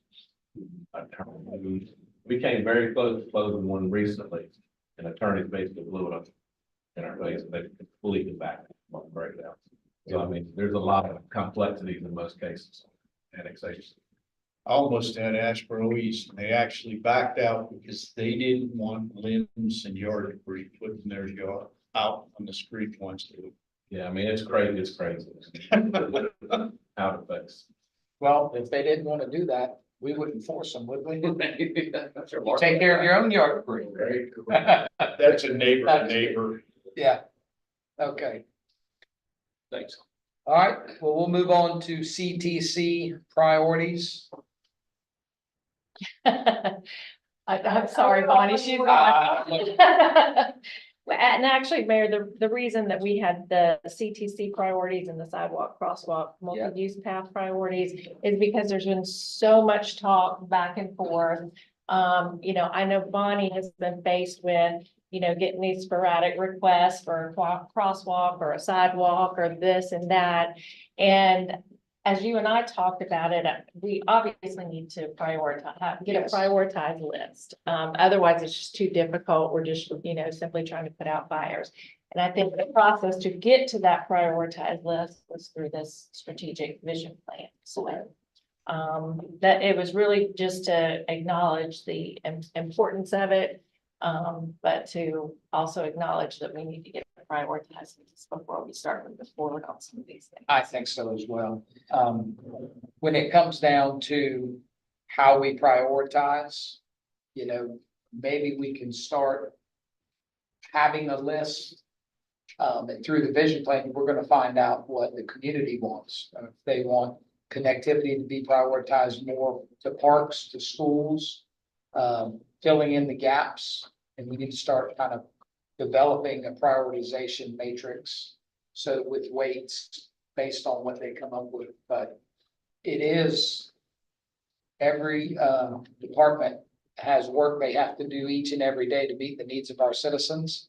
And I know from our standpoint, we get constituent requests, we see something and we want to funnel it all immediately to the department head. And that creates a lot of extra work. So, maybe we could talk about a process of, as we get information, funneling it through you Certainly, initially, yeah. until we get this plan in place and we can start developing kind of a list of these areas. I'm glad that is on the agenda because CTC and a resurfacing list has been on my mind recently. I've talked with Mark and just others of what roads we need to bring to the CTC, and we already have a list together. Most town roads, we also include some DOT roads on that list. But I think this year it's mostly town roads, but then just knowing that process, like before I bring it to the CTC. Does it come to council? I'm sure are there other roads that need to be on it? And getting that approved. I'm not aware of anyone asking, but I've only been here 2 years. I Anyone don't asking? think it's gone before council, but I think it's probably a good idea. Just, every year in my other municipalities that I work with, we always brought it to council. Because sometimes those priorities change. And it might be, as you say, during the year when you get these constituents that say, I'd like you to look at this, maybe it's just an annual process. But, once we get these prioritized lists established, let's just revisit every year. We can add, take away, or check off the ones that we've already addressed. So when do you have to have that list in the CTC? There's no set time because they meet monthly. And the Okay. First meeting I think was last month because I thought they meant annually because I think every year perhaps we have got a huge list and just one resurfacing contract Yeah. put out and probably more efficient doing that way, but we could come any time if they meet every month. And I've heard some feedback before that our approach is not as intentional and as aggressive as some of the other entities that come in for this money. And that we are missing out on opportunities sometimes through that process. So if we can help, and I'm looking at our council members, in any way, shape or form, advocate for money, especially if it's a project within our district, please reach out so that we can help communicate the importance of this investment on our priorities. Is that okay way of saying it? Yeah, and I think you're spot on when you say in the past it hasn't been intentional because. I can tell you that when I was with the county, I think wrote one time and asked for money. Even though we have the vast. Majority of the population here in town. And road miles probably for that matter too, but you, I assume you maintain an inventory of all the streets and you have a direct type rating system or something similar to that. Something similar. You know which ones are the worst roads. Just work your way from the bottom up. Am I mistaken? Isn't there like a DOT minimum or something too, or is that just? Percentage of money spent, Right, yes, has to be, there is. okay. There's plenty of those around. In the past, we were just emailing the list. But in the bigger conversation. This is all gas tax money and Dorchester County has traditionally been a donor county. In other words, we collect more gas tax than we receive back. From the state. I've had conversations with our delegation about how we change that formula. It's very, problem is that we change the formula the way it should be based on where most people live in the poor rural counties. Get nothing. Correct. And so there's gotta be a happy medium between us getting back at least the majority of what we contribute to the bank so that we can maintain the roads where most people live. Maybe even a mechanism where there's a lot of roads that we should be maintaining that are owned by the state that makes no sense for the state to own, particularly inside neighborhoods. I can think of several neighborhoods where Twin Oaks is a good example. Now, back when I was built, the state took over everywhere. Makes no sense for the state to be maintaining those roads. Maybe we come up with a system. This is a bigger conversation, not today. But we come up with a way that we agree to take back those roads that make sense for us to maintain, because they don't do it. No, I'm just gonna say. We're maintaining. DOT does a wonderful job of maintaining roads. So we take back those roads that make sense for our people, for us to maintain, and we give them roads that makes no sense for us to maintain. They have the buyback program, if you recall. The commission established the buyback program. And of course, the money per mile Is would not give you the opportunity to actually maintain. Right. And so you just added liability. right. Now, the swap is good, but to the point over there, Ryan said, we're gonna maintain them anyway. So even when we swap, when they flop, we maintain them. But your formula point is huge, because not only is it the CTC dollars that aren't distributed equitably, the state resurfacing dollars are not as well. And areas, because they put a heavy factor on pavement quality index, I know nobody cares about this anymore, but the PQI has such a heavy thing, areas are penalized for having transportation sales tax programs where they are investing in improving state roads. So we actually get less money than we should on multiple fronts. The DOT maintenance and resurfacing budget is smaller than it should be, plus the C funds. So anyway, but we need to keep working on it. Part of that conversation is we need to continue pushing on our local delegation to get that formula changed. Yep, 100%. We're already doing the vast majority of DOT's maintenance. Oh, and we're a donor at the federal level as well, from their 18 cents per gallon. So, all right. So would you all like to, I mean, you're putting this list together, maybe run it through Public Works Committee, just, I you think know. So are we just talking about resurfacing projects? We talking about roadway projects in general? So I think for CTC, we've just traditionally done resurfacing, yeah. And that's something I'm not sure of, how much CTC can be used for not resurfacing. Is it all this resurfacing or? We used that one time to do a study to synchronize all the lights on Main Street. Yep. I can't tell you there's any difference. Well, we invested in an adaptive signal system that is inferior to what Mount Pleasant has on Johnny Dodds. Right. Now, there's a North Main Street corridor study underway currently. You'll see the traffic counters out. That corridor study is twofold. We're partnering with Chats in Berkeley County One is North Main Street from 176 all the way into basically where Berlin Myers is. The second component of that, and it's funded through chats, is a study to get Berlin Myers connected to I-26 without touching Main Street. And both of those are happening currently, which will help, but it won't help for a while.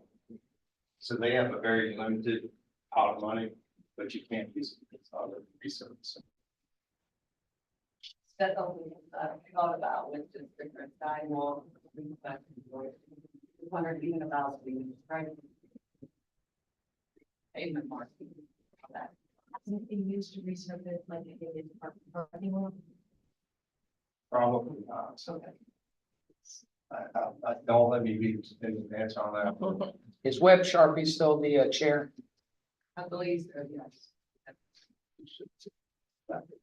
So what? We resurfaced the back of, the public safety facility years ago. I don't know if this, see, it was included in the contract. We just research. We might have just tacked that on to the. Yeah, that's a small area, did that. Yeah.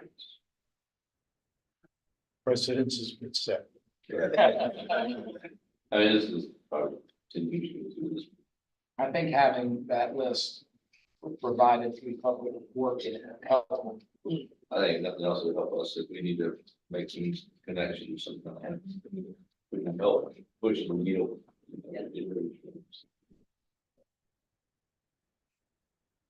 All right. Does that cover us? I think so. We've also got the parks and community facilities priorities and, it's kind of really the same scenario. Hoping to get those priorities through the vision and strategic plan. Although I will point out that at the last council meeting, council wanted or voted to move the conversation about the Cuthbert Community Center design to this particular meeting. So. And that, was that included in the capital plan that was pulled in? Okay. It was just the skate park, 15,000 in the skate park.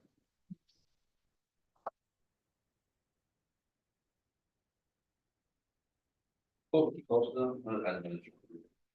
So we have it.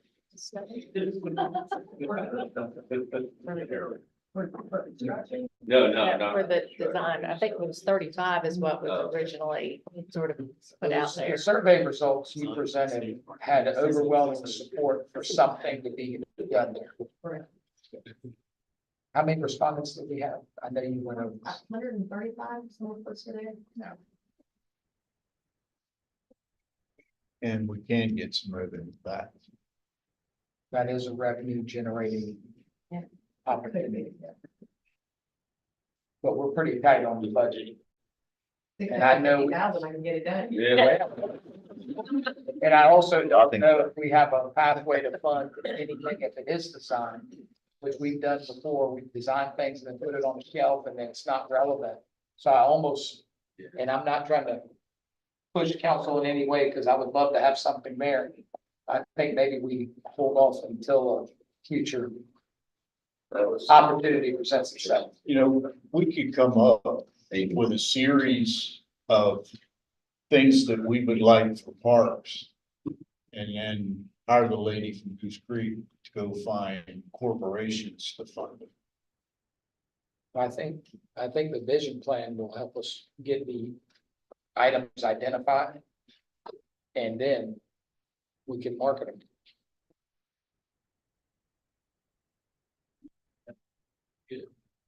And when are we start working on that? The chamber's supposed to be working on it right now. Well, we do have some proposed funding in this year's budget, so I think that's the first step. We can communicate that with the chamber that we would be willing to contribute. And from what I understand, hopefully we'll have some other partners that are willing to contribute. I'd be willing to help push it down the road if we can. Yeah. All right. Very good. So I asked Jonathan Guy from Kinley Horn to come a little earlier. Yeah. We originally had him scheduled for 12 o'clock.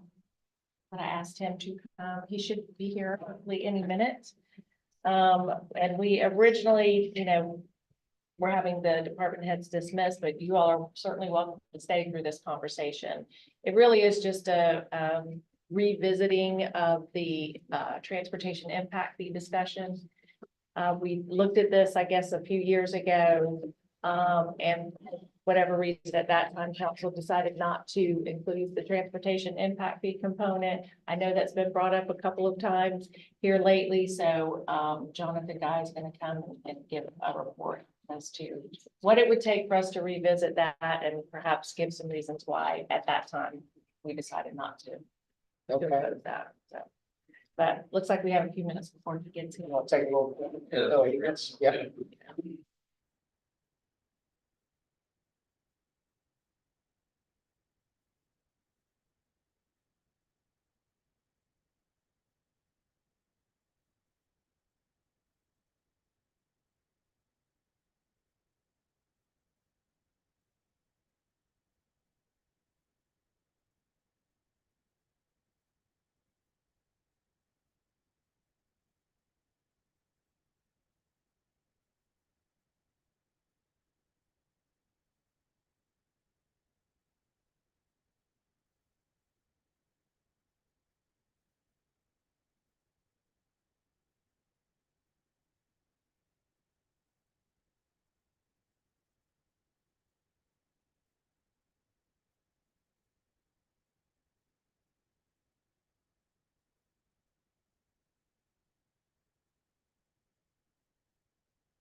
Yeah. You can walk on the treadmill. Oh, the fitness center. Shoot, I got flip flops. I might put them on and do that. Yeah. They've got pre-mixed margarita in there too. How do I move this silly bar? It's really far down now. Let me stop sharing. I'll share it again.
Yeah. All right, we are unmuted and Insurance probably wouldn't. I like that. Well, I go back to Charleston.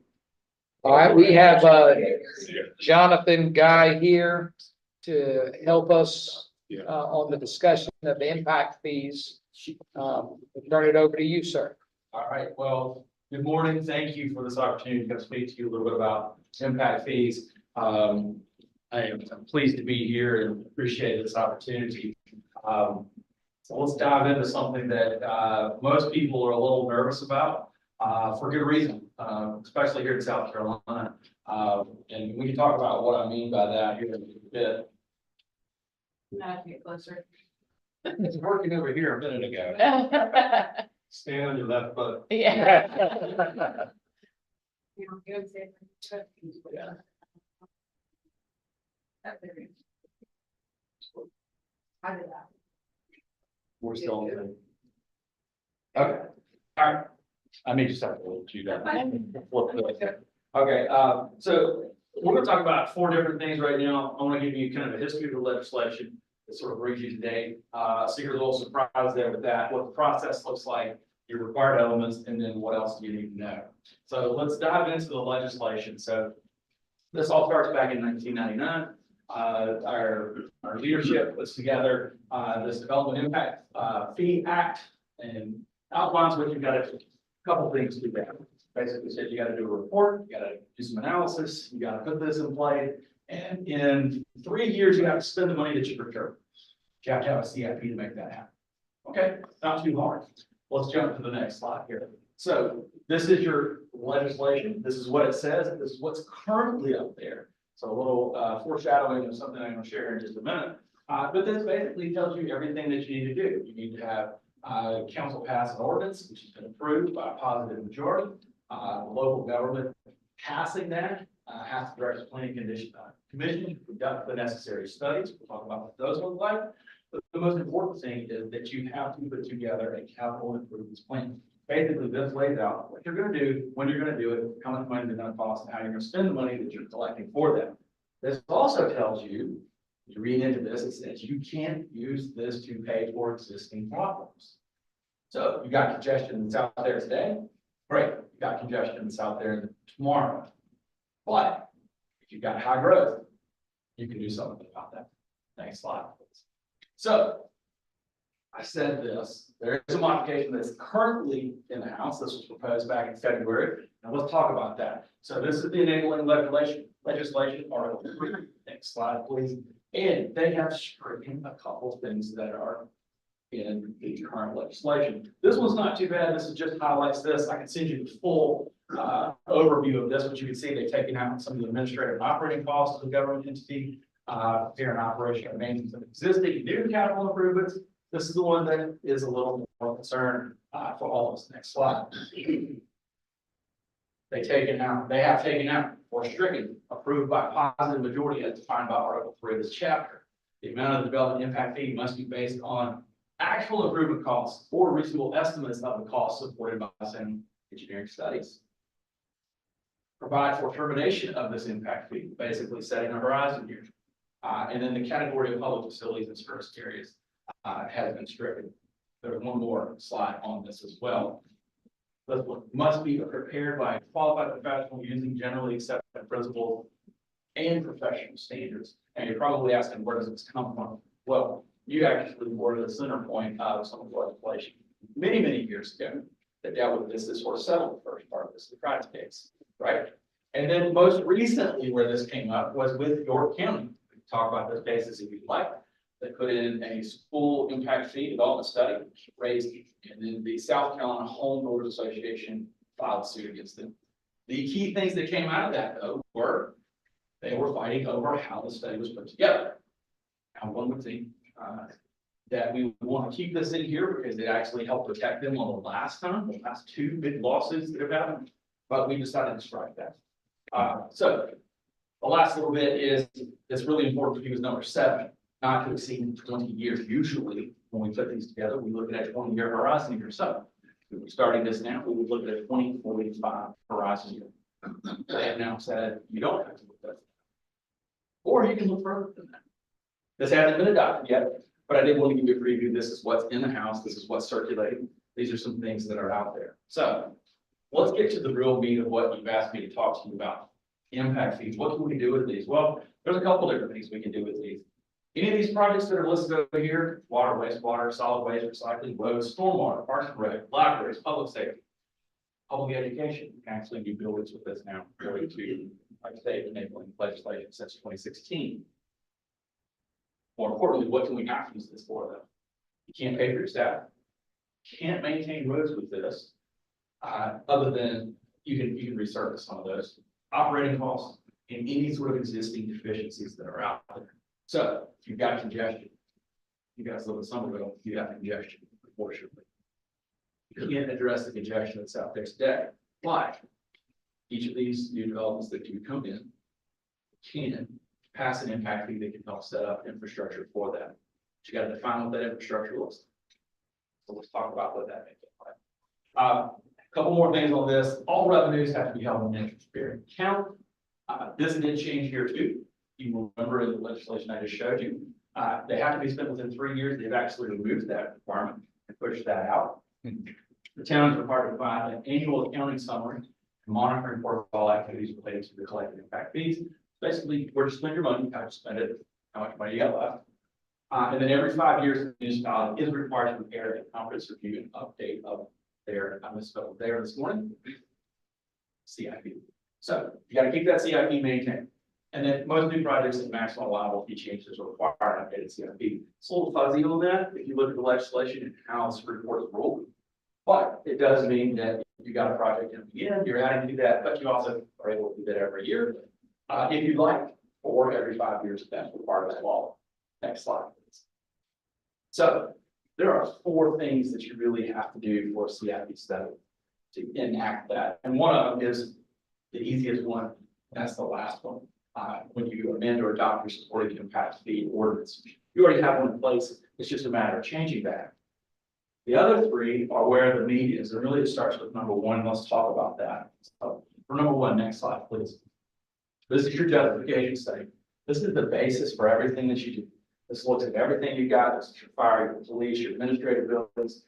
It looks at all of the assets that you have, right down to that 1982 truck that you may still have in your fleet, to all of the things you're planning to do, your parks. So it's a huge inventory of what you've got, where you're spending your money.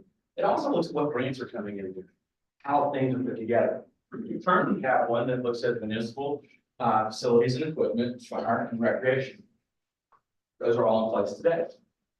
When we started this process back in 2017, I had some discussions with Russ and Jesse on this. We actually started down the path of looking at transportation impact fees at that time.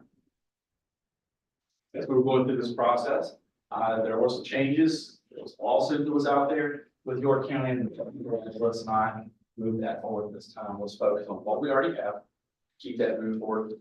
As it was viewed, that would be easier to do. And that's what we did. Next slide, please. So what does this do? It really just defines your cost per unit, however we choose to define those units, whether it's a housing unit or an asset. It assumes that baseline service delivery standard so that we can determine what your maximum is. It's basically looking at what you've got, where you need to be, and that difference between there, how you can calculate that. It's a pretty simple little equation we put together, and it follows what has been accepted by the South Carolina Supreme Court for those calculations. The big thing that it does, and this is really where it comes into the transportation, is that it identifies your existing future year deficiencies. Well, how do we do that? We do it 2 different ways. We take your future land use round, we generate what that's going to generate trips associated with that, and we also take the regional travel demand model that UC puts out, take those 2, we look at the 2, we look at where you're going to have capacity issues, we look at where it is baseline today, we look at that 20-year period out. I don't like going more than 20 years. I don't have a crystal ball. I can't project that far out. That's really going to be reasonable. If anyone says that they can, they're just lying to you when it comes to traffic and future projections. We don't know. There's so many things that have advanced in my almost 30-year career that have changed things so dramatically. You're not going to be able to project what we're doing in the next 20 years with some real strong certainty. So 20 years is the threshold I like to stick to. And then only future year improvements are considered in the impact fee calculation. So if the future improvements come in, we consider those. We make that next slide. This is where we talk about fun stuff, right? So your capital improvement plan, what are you going to do? And this can be anything, not just roads. It can be any sort of facilities you're looking at, the assets you're bringing in. All of this is put together and basically says, hey, this is what we're going to do over this time period. with these specific dates. Gives a start and completion dates, a revenue expenditure and overview, and then your project funding sources. How are you gonna fund this? Because you can supplement your impact fees with additional monies to make things work. So that's all this really lays out. This is basically your shopping list. Simplest way to put it. This is how we're gonna spend our money that we capture. Next slide. This one's something that has really started to come into play on some of our most recent impact studies, and that's your housing affordability analysis. And this really looks at the long-term affordability, how it plays out, what your impact fees are looking at. It also takes into consideration that growth trend that's out there. When we're talking 20 years, we've all lived through 2008. We've seen what happens with bubbles. We need to project that. This helps us to do that. This comes together, take all three of these, and it gives you the answer that you need for number 4. Next slide. And that's really your words. Easiest part of the process, if you've done your homework correctly. This is super easy. And basically, this is just puts this in the process, it references the documents that we put together, and then it gives you an overview of what the impact fees are going to be. Now, the one thing that I have not told you yet is that you calculate all these impact fees, you determine what it's going to be based on the growth. You still get to set those numbers that you want to set. Just because the study calculates it and says this is the maximum that can be required, doesn't mean you have to charge that. You have the ability to set those numbers for anything lower than that. You can't go above it, you can go lower. So you set that number, you codify, it moves forward, and you hope that no one complains about it or sues you. So we don't see too much of that anymore, but that has happened in the past. Next slide, please. So you're probably asking, are impact fees right for every jurisdiction?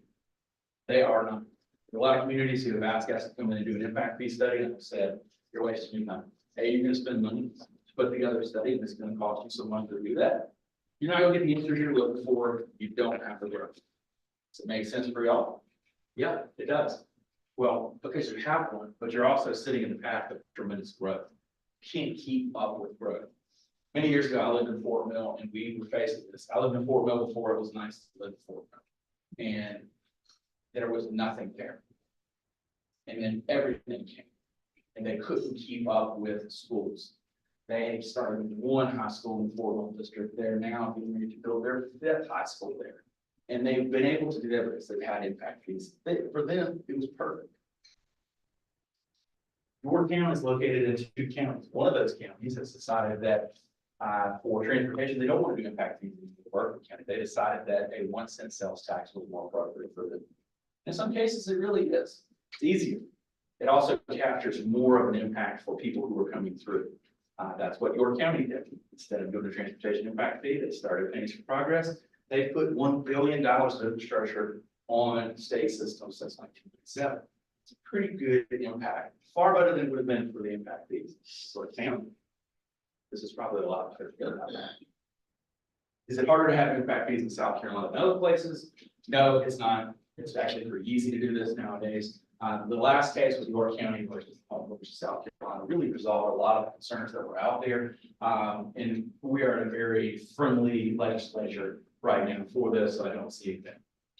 And I just mentioned the last one, that they're all alternatives.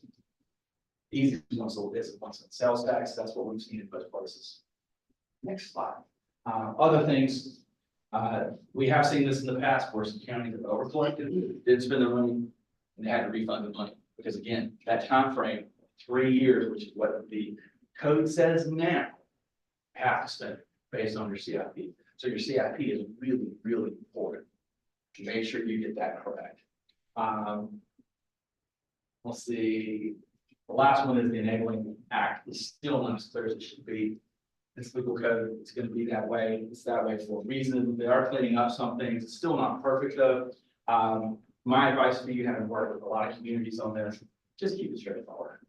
Be as simple as possible and make as many people involved in the process as you possibly can.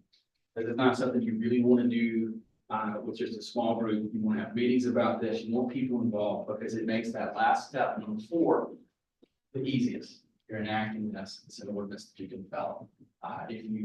We've seen a lot of communities say, no, we need to keep this small, we need to keep it tight. And then it comes up through the planning board, it comes up through the council, and it gets delayed.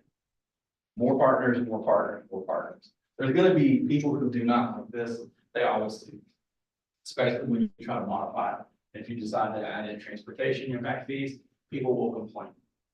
But in the end, if you involve them and have a dialogue with the streets. That was a lot of information that you with. Happy to answer any questions, talk about legal cases, whatever you'd like, just let me know. I'm here to, Let me ask you a question because I feel like it's in conflict with each other, but maybe it's not. Maybe that's just my limited brain capacity. You have to have the CIP. The project has to be on a CIP. Correct. To be utilized, for these funds to be utilized. Correct. However, you don't know where the development is necessarily going. And if what is done would relate to your, like the CIP project, Sure. how it relates to that development at all. Correct. And you need some level of connection to that, correct? You do, so that our best tool is your future land use map, right? Where are you seeing growth going? Where are you seeing things happen? And then also looking at your regional travel demand model. You can project out where you're seeing things. There's new technologies that are out there. We're working with BCDCOG right now on their congestion management. Right, and so we're looking at that and we're not using much to the neighboring states, they're concerned. We're not using the regional travel model. We're actually using planning time indices, and we're actually using real data to determine where congestion is. So there are other ways you can go about this and calculate where you're seeing people commuting from, where are we seeing trends start to rise. The model is much easier to project in the future than current baseline. We can calibrate it with that information. And so you just have to, you got to plan, you got to think as a community, where are we going to see growth? And then you put the assets in that location. Do you hit it 100%? You can. But you have a gut that's telling you where you're going to see growth and where you're going to need improvements. And that's usually where we align those projects. And for transportation improvements, from concept to completion, 10 years is fast. So if that 3-year mark isn't moved, I don't know how you do it. You can't even get like the design and permit done in 3 years. Yeah, it's gonna be 18 months to get through DHEC. Yeah. So what you usually see it on projects of this, or your smaller projects, it might be around that, it might be turn lanes, it might be a signal upgrade. Usually wholesale widenings are not, because they do take so long. Because it's not just you. I mean, it can be just you if you own the asset and you're improving that asset, but you know, we live in South Carolina where they own the majority of the roads, and so they have a say in that process. And so as long as the funds have been encumbered and put towards that, so what you can do in that case, let's say you have a multi or a widening of an existing road, like, it needs to go from, 2 lanes to a 4-lane divider. You can take funds from this and you can use that and leverage that to pay for the sign or right of way acquisition, because you can get through NEPA and you can get through that initial process and get the plans to 75% within that 3-year window. That money can be spent on that. And then if you have a willing partner or you're supplementing in the next phase of this, that next 3 years, or you can leverage your money as a local match or however you need to. So it comes down to the strategy of how you spend your money. And it's a rolling 3-year window, right? It's 3 years from the date that the fee is collected. Correct. So you have a constant, That's why you have the yearly update. right, so you have a constant inflow of revenue and should have a constant outflow of revenue. Correct. That's the best way. You see some communities where that inflow is not that great and they have one project that they're trying to do. And so that's a really simple CIP, but a fast growing community like yours, you're going to probably have quick turnover. And a lot of communities choose to use the CIP for even under transportation, use it for things that they know they can do pretty quickly, even though I would argue they're more complex sidewalk projects or trail projects, because you can usually take care of that pretty easily, some resurfacing, things like that. And they use that as that fund, almost as a match to the CTC funds that are out there. It's another way to look at it. How would that work for, because like we require people to put in sidewalks on meeting them. So, but we can't use it on existing roads. Correct. So so you can't really use it for sidewalks. Do you require it on both sides or you require it on one We're side? required on both sides. Excellent. So you could supplement something that was going in, so you could say, well, in this location, yes, we have. Sidewalks that we need to put in, or you can go back in and do infill. Sidewalks are interesting because it's not a capacity issue, it's more of a public facility. And so from that, you don't have the restrictions, so you can infill in places you're missing. Is another good way to So do it. you can. You can, Okay. or you could also argue this, which I've seen done. And I don't know all of your sidewalks by heart, but you may have some that are 4 feet wide. That doesn't meet the current standards of COAC, so you can come back and upgrade that facility to meet current standards. That's another way to do that. They could be used for traffic safety projects as well, like improved intersections, signalizing crosswalks. Those are the easiest projects, right? So you can almost use it like a enhancement fee or TAP fund, right? So you can leverage it to remark all of your intersections if you want those. If you want high visibility crosswalks, you can use it for that. You can use it for signal time to upgrade that, changing out and putting in adaptive versus responsive times. Those type projects, medians are another great, hey, we're gonna restrict access to this location. Those are easy to do, they're quicker projects. So they're great. And you may even be able to, the safety, there's more money with SMDOT with safety right now, so you could even leverage your funds together and potentially advance projects. So it could be used for, say, a traffic circle on an existing road. Correct, so long as basically what you're gonna do is say, okay, hey, I've got a four-legged intersection, right? And yes, I've got a somewhat moderate congestion there today, but projections show as a development, it's gonna be overwhelmed. Then you can easily use it for that. Go back and talk about the housing affordability study, because when governments talk about the need for affordable housing, it's laughable because everything we do increases the cost of housing, right? Including this, but so what does that specifically require us to do in the study?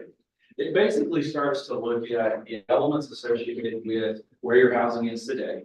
And the number of units that you've got, and then of course where you're projecting to go, because we know that's going to increase. And the overall cost of housing associated with what it is today versus what it is in the future, and then how the impact fees relate to that.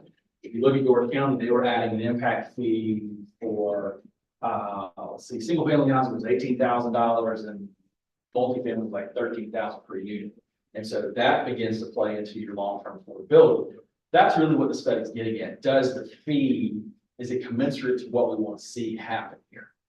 Is it too much? Is it too less? And that's really what that one says specifically. So it's not your traditional affordability study that says you need X number of units, this type, that type, here. It's more looking at the long-term projections of revenue that would come off of this. How does that impact that? And does it balance out? And do impact fees have to be applied equally along all the different land uses? No. No, in fact, your study will actually look at that. It'll break it down by use. And each of those can be adjusted. So you can look at the cost for, just gave those two. Those are big ones that are out there. But you think about like, I'll do something random, bowling alley. All right, so bowling alley comes in, it's like, well, does that really have an impact? Not really. Overall, I mean, it's off peak. It's usually on Saturday or Sunday. It's not on congestion. Well, I mean, you guys have congestion on 17, but my point being is that it's not a big generator like a house is. A house generates trips all day long, and it's just continually generating. Family, on the other hand, you could argue doesn't, and trip generation proves that it doesn't generate as much trips as single family does. So, you can pick those uses and you can define it that way, and you can reduce those costs. You can say, we're not going to charge any for churches. Okay, that makes sense. Mount Pleasant has their impact fees on gas stations are like, gosh, the last one we did, I think the last gas station I worked on, it was like $750,000. So, for them, it's like, we've got enough in there. So their study showed they didn't need that and they could charge that. Dorchester County years ago, passed a traffic impact fee. That was a disaster. Yep. Like I think the example was the Publix that wanted to come in and the impact fee was like $500,000. Yep. So obviously they're going to come just across the interstate, build up US in our town. So we don't want situation where we're making it prohibitive to build the exact same that we want to improve our tax base. And that's why I said what I did early on, you can set anything, these numbers, anything you want to below. The study tells you what you can charge.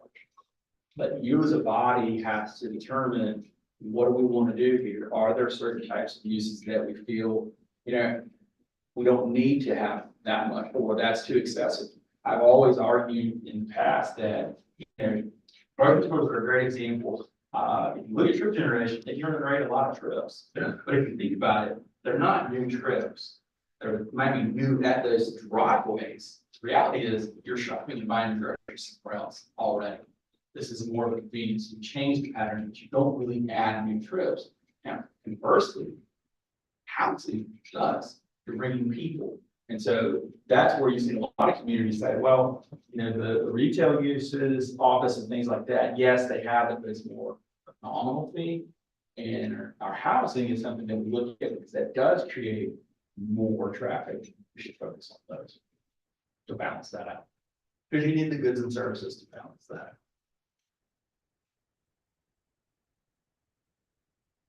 So the traffic's different from the other one. So the other ones, you just set your percentage, everything is set at that, every land use is set at that percent. Yep. Traffic's different. Do you think? Traffic's different. Okay. Well, and for the others too, you run through those calculations, but you can also adjust those too. So Right, but your percentage applies, whatever you set the rate at, that applies to every land use equally.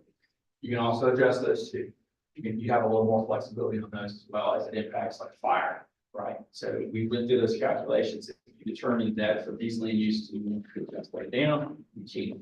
There is room to keep that. Is that change? You've had the flexibility to do that. The last one, we did it that way because that's what was originally set up. In fact, it was originally set. But you do have that ability to adjust those in your, how you do the calculations.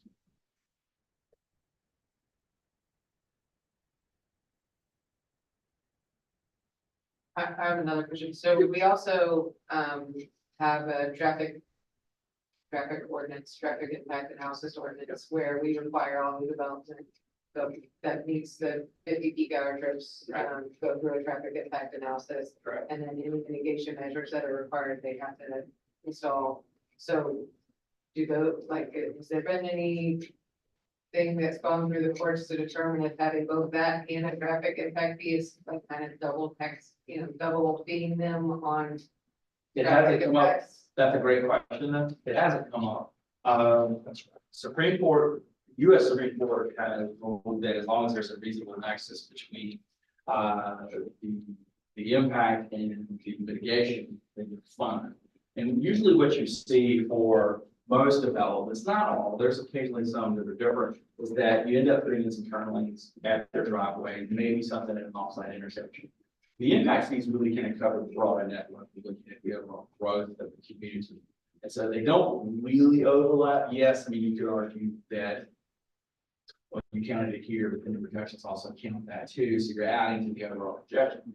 But there's never been anyone who really made that connection because I think it's too hard for them to draw that connection in specific terms that you could file a lawsuit.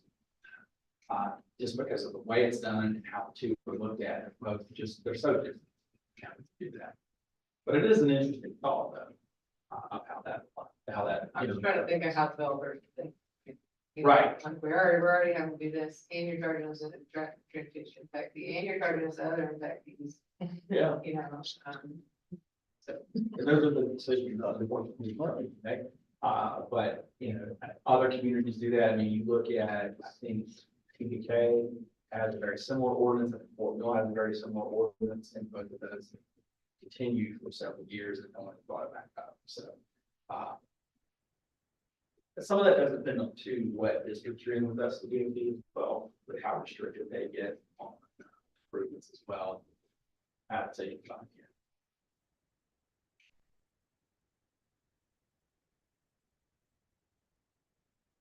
Would you say that the primary reason that the council a few years ago chose not to implement the transportation impact fee was because of that pending lawsuit?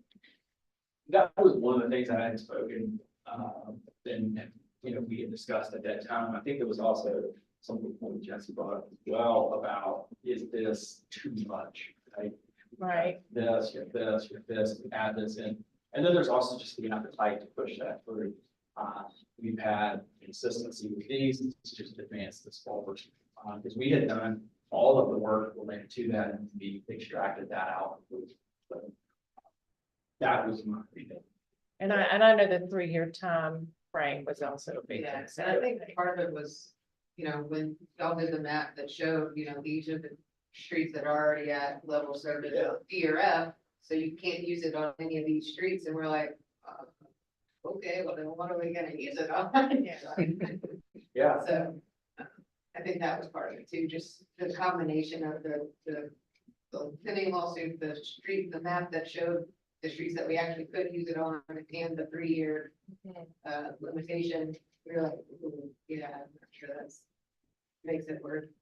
And then the current legislation that's out there, leaving most of you guys, they removed the 3-year time frame. I was gonna say, that's a big deal. It is, it makes a big difference. I can't remember if it's, they changed it to 7, or they completely restrict back into.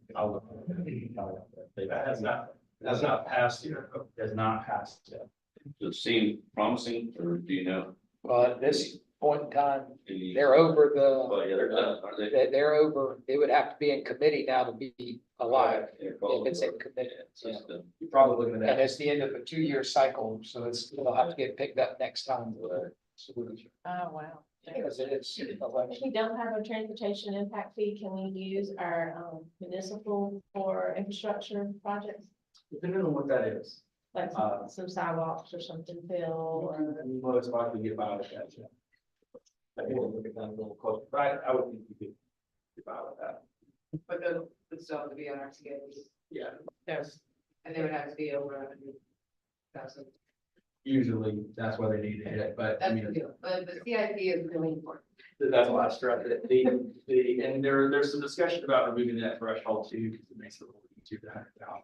Because that can get costed, but I mean, to be fair, with construction costs, the way they're going up. I mean, Yeah, it's easy to get that. 100 is like, Now, it's not a smooth 20. Maybe on the CIP, to be able to use impact fees, you have to be a 100,000. So you gotta remember, this was written in 1999, it's $100,000 project, it's a pretty expensive project. Nowadays, the sidewalk project that traffic signals run $500,000, it's kind of national, it's not much.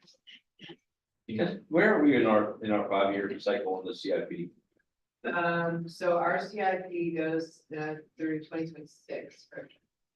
Through 2026. But you can amend that along the way? You can do it every year. if you want to. Okay. It's just the process of going through and You adopt it, update it, you can do it. the public meetings, public hearing for it. Right. There's effort, but it's not too difficult. Yeah, it's not like you're redoing a whole study.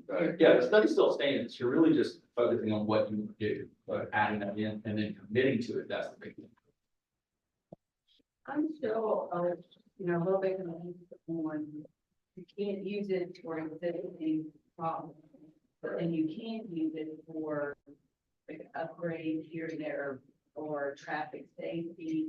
So isn't that an existing problem? Like you need to add a permit or? The quickest way is to kind of nuance, and I understand that it is confusing. The best way to explain it would be to say, we've got a 2-lane road that today needs to be widened. I can't use impact fees for that because the impact is looking at what is coming, that development is adding to the congestion. So new intersections are nuances, right? So really that applies more to widening of roadways or existing congestion.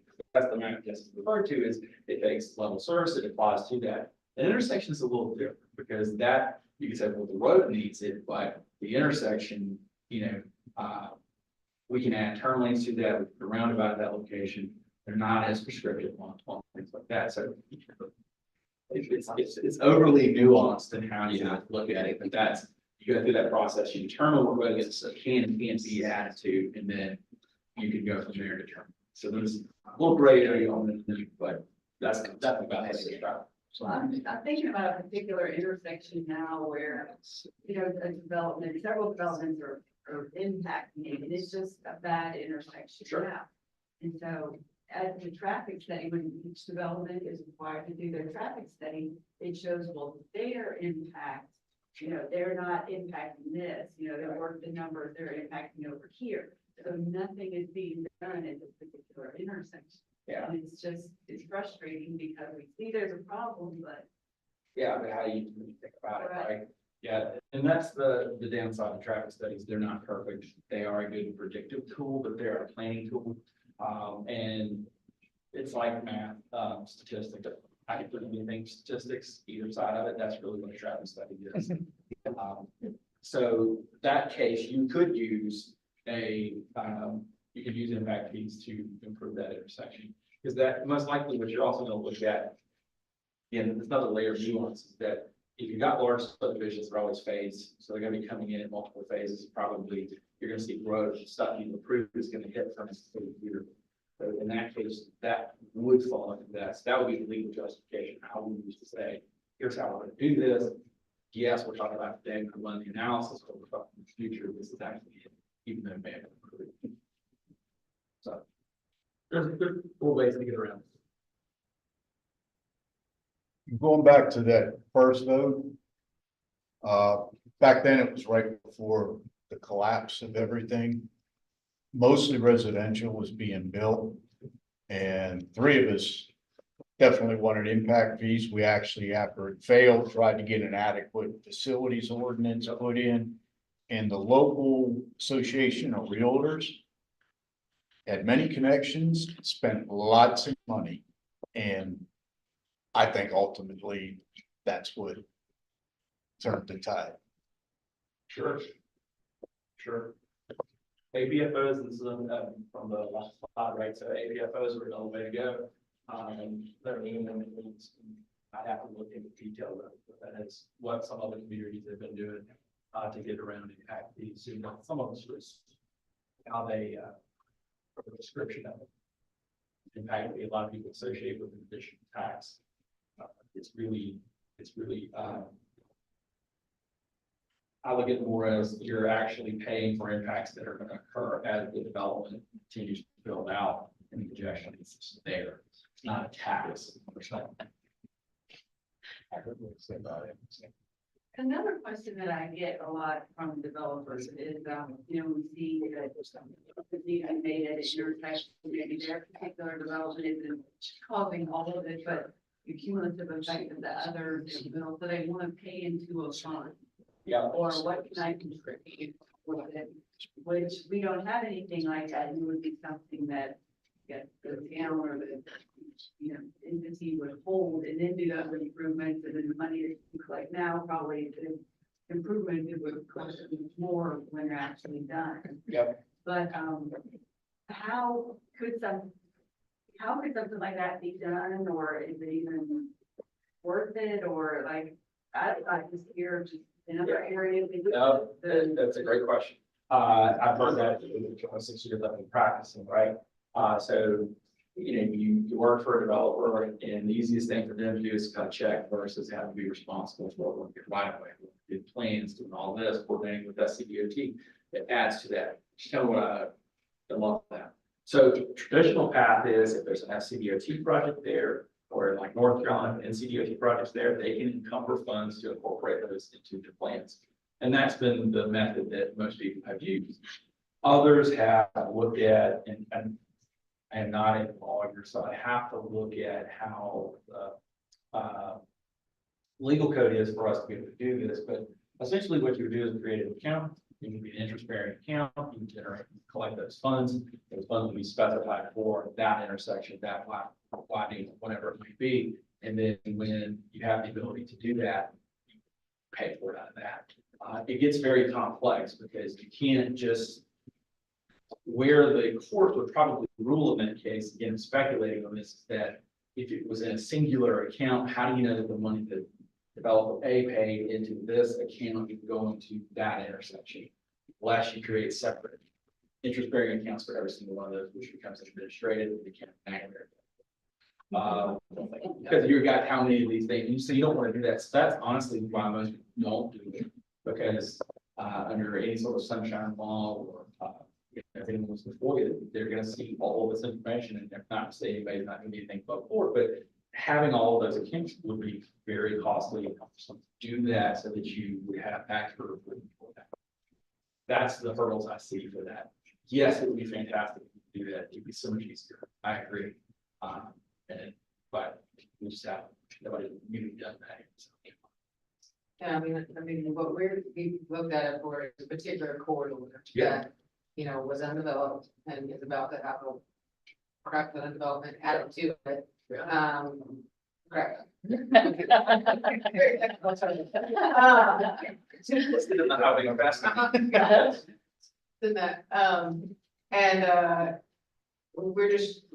But I mean, they're all coming to us at the same time for approvals, but they won't all be on the same rate, and so each one is like, well, I'm only gonna have this, so I shouldn't be responsible for this. Sure. I'm only gonna have this, so I shouldn't be totally responsible for this.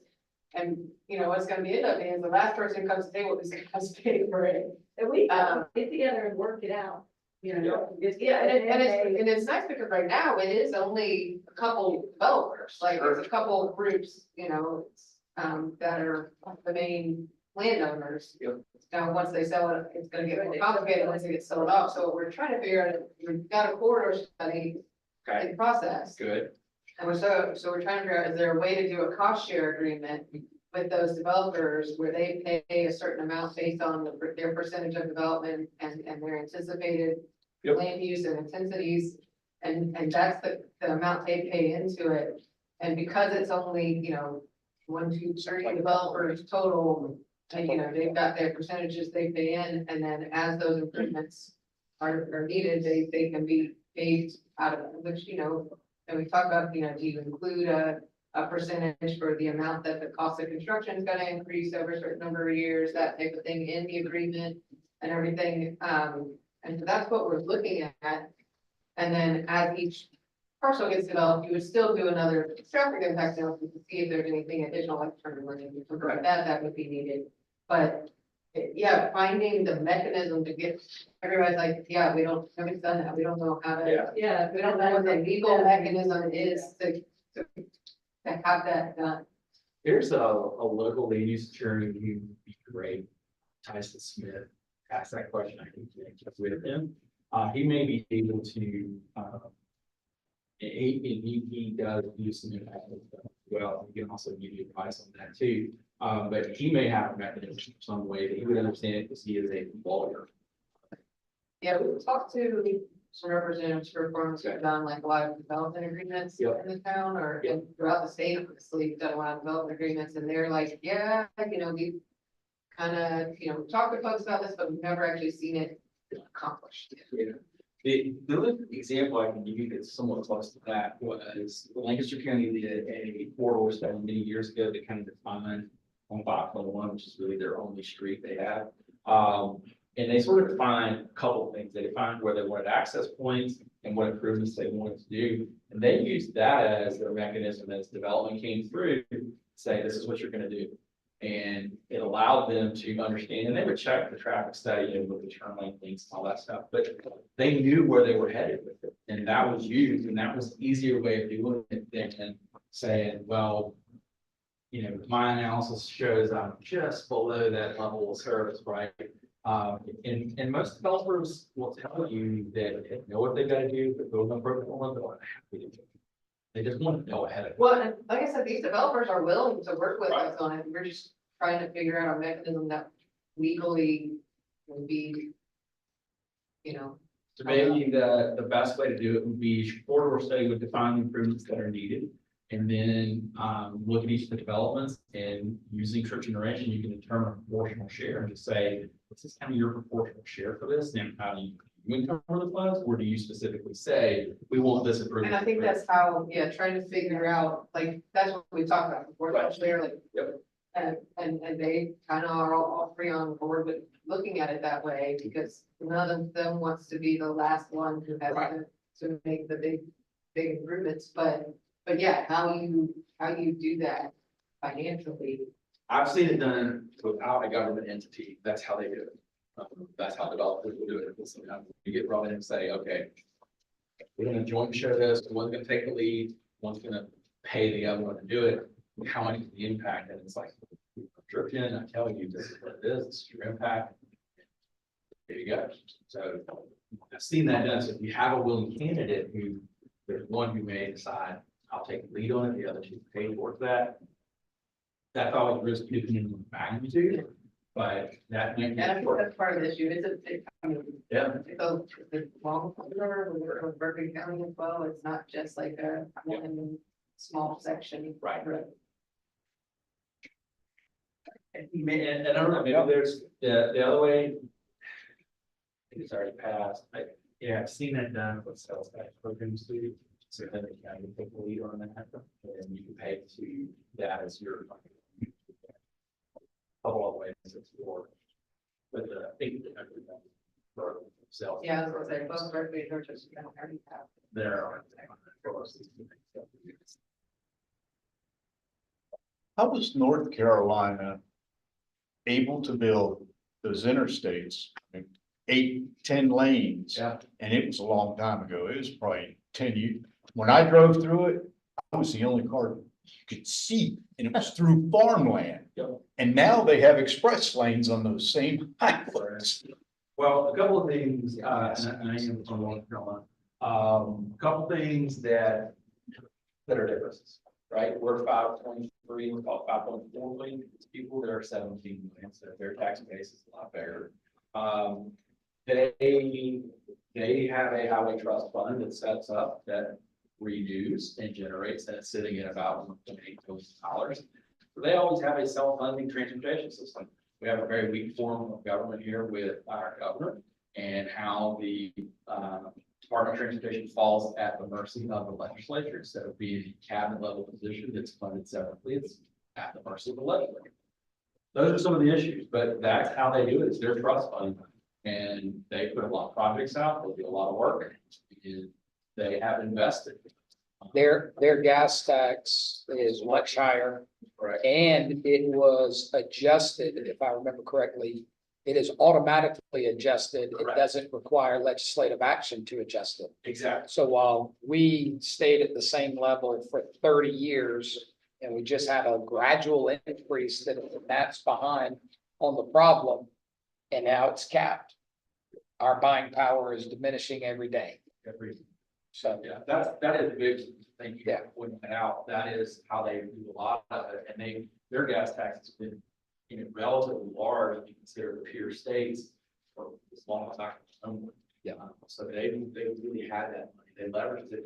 There's also some other settlements and stuff that were in there because they lost a lot of money in 2019 with the MAP Act. Basically, they were holding property and not letting it develop. They got sued and had to end up spending about $500 million. That has dialed their program back. They've also, because of COVID, they held a lot of projects for building these. So they're similar to South Carolina right now. They're not building a lot of stuff, or you're seeing legacy projects built, but invested. Yeah, back then it was most of the state around Raleigh. It wasn't just, it was hundreds of miles. The other thing that they've done that I think has helped them with projects too is they've decentralized. Basically, everything used to be when I first started, everything was in Raleigh. Headquarters was there, all big TIP projects, and then Governor McCoy came in and he basically said, we're gonna bust this up, we're gonna follow an FDOT model, and the divisions are gonna kind of lead this. We'll be here to support, but that's really put it to the local. It's helped them with their projects. They also went to, and we're doing this now with RMP. They also went to the STI program, which used data to determine where their investments were. A lot of times we find, you've seen this before, the classic example that I like to use in South Carolina is if you're familiar with Lawrence Road, it was the Woodruff before Woodruff was Woodruff. And the state came in and widened that thing to 6 lanes, and by the time they got done with it, all that development was gone. And so we build a lot of infrastructure in this state after the fact. And you're going to run out. So, yeah. I do have to admit, the bridge at 199, when they built that, I'm like, what are they doing? Now you can't get across. Right. You know, yeah, Lancaster County, I remember, the district administrator, Stan Blaine was his name, he was like, he was telling the story when they widened 521, and the state was like, what are you doing? You are wasting our money. What are you doing it now? You know, when we did that coral study almost 2 decades ago, it's like, I told you. And even we're looking at it right now, the MPO, as Art says, and it's $1 billion project to add additional lanes to handle the traffic stuff there. They're not gonna pay for it. So we got, the biggest thing we can do to this state is figure out how to fund transportation. And that's why you're here today, because we need that to fund it. Oh, he has the funds to do this? Yeah. We gotta pay him first. Just kidding. Did anybody have any additional questions? Thank you. Really appreciate the information. Thank you. Lex, good luck with the rest of your day. Yeah. Thank you. Yeah, I think it's lunchtime, and then do we need to go into executive session ahead of lunch? Or get our lunch, come in here, and then we'll go into executive session? Either way would be fine. GW, you got any thoughts? Yeah, might as well go ahead and make the motion and then, when we come back to lunch, we'll go into. All right. We'll have a motion to go into executive session. I'll make that. All right. I'll And- second. And we will read out, it's for contractual matter related to potential sale of property, for contractual matter related to potential acquisition of property, contractual matter related to Creech and Associates and Public Safety Complex Project. All those in favor say aye. Aye. Any opposed? We are in executive session. No, there is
Okay, council is back out of executive session. Mr. Parker.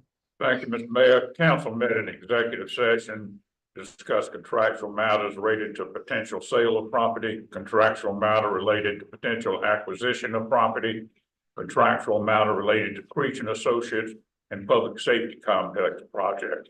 No action was taken on either of those matters. Thank you, Mr. Parker.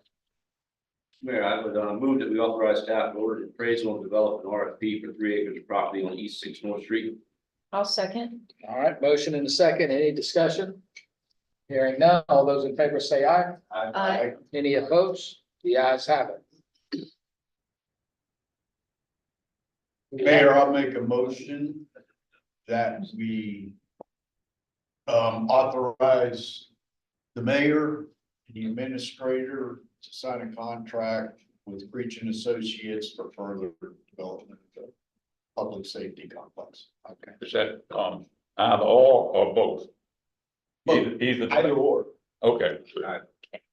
Second. All right, we have a motion and a second. Any discussion? Hearing none. All those in favor say aye. Aye. Any opposed? The ayes have it. Mr. Mayor, I move we adjourn. I'll take it. Motion and a second. All those in favor say aye.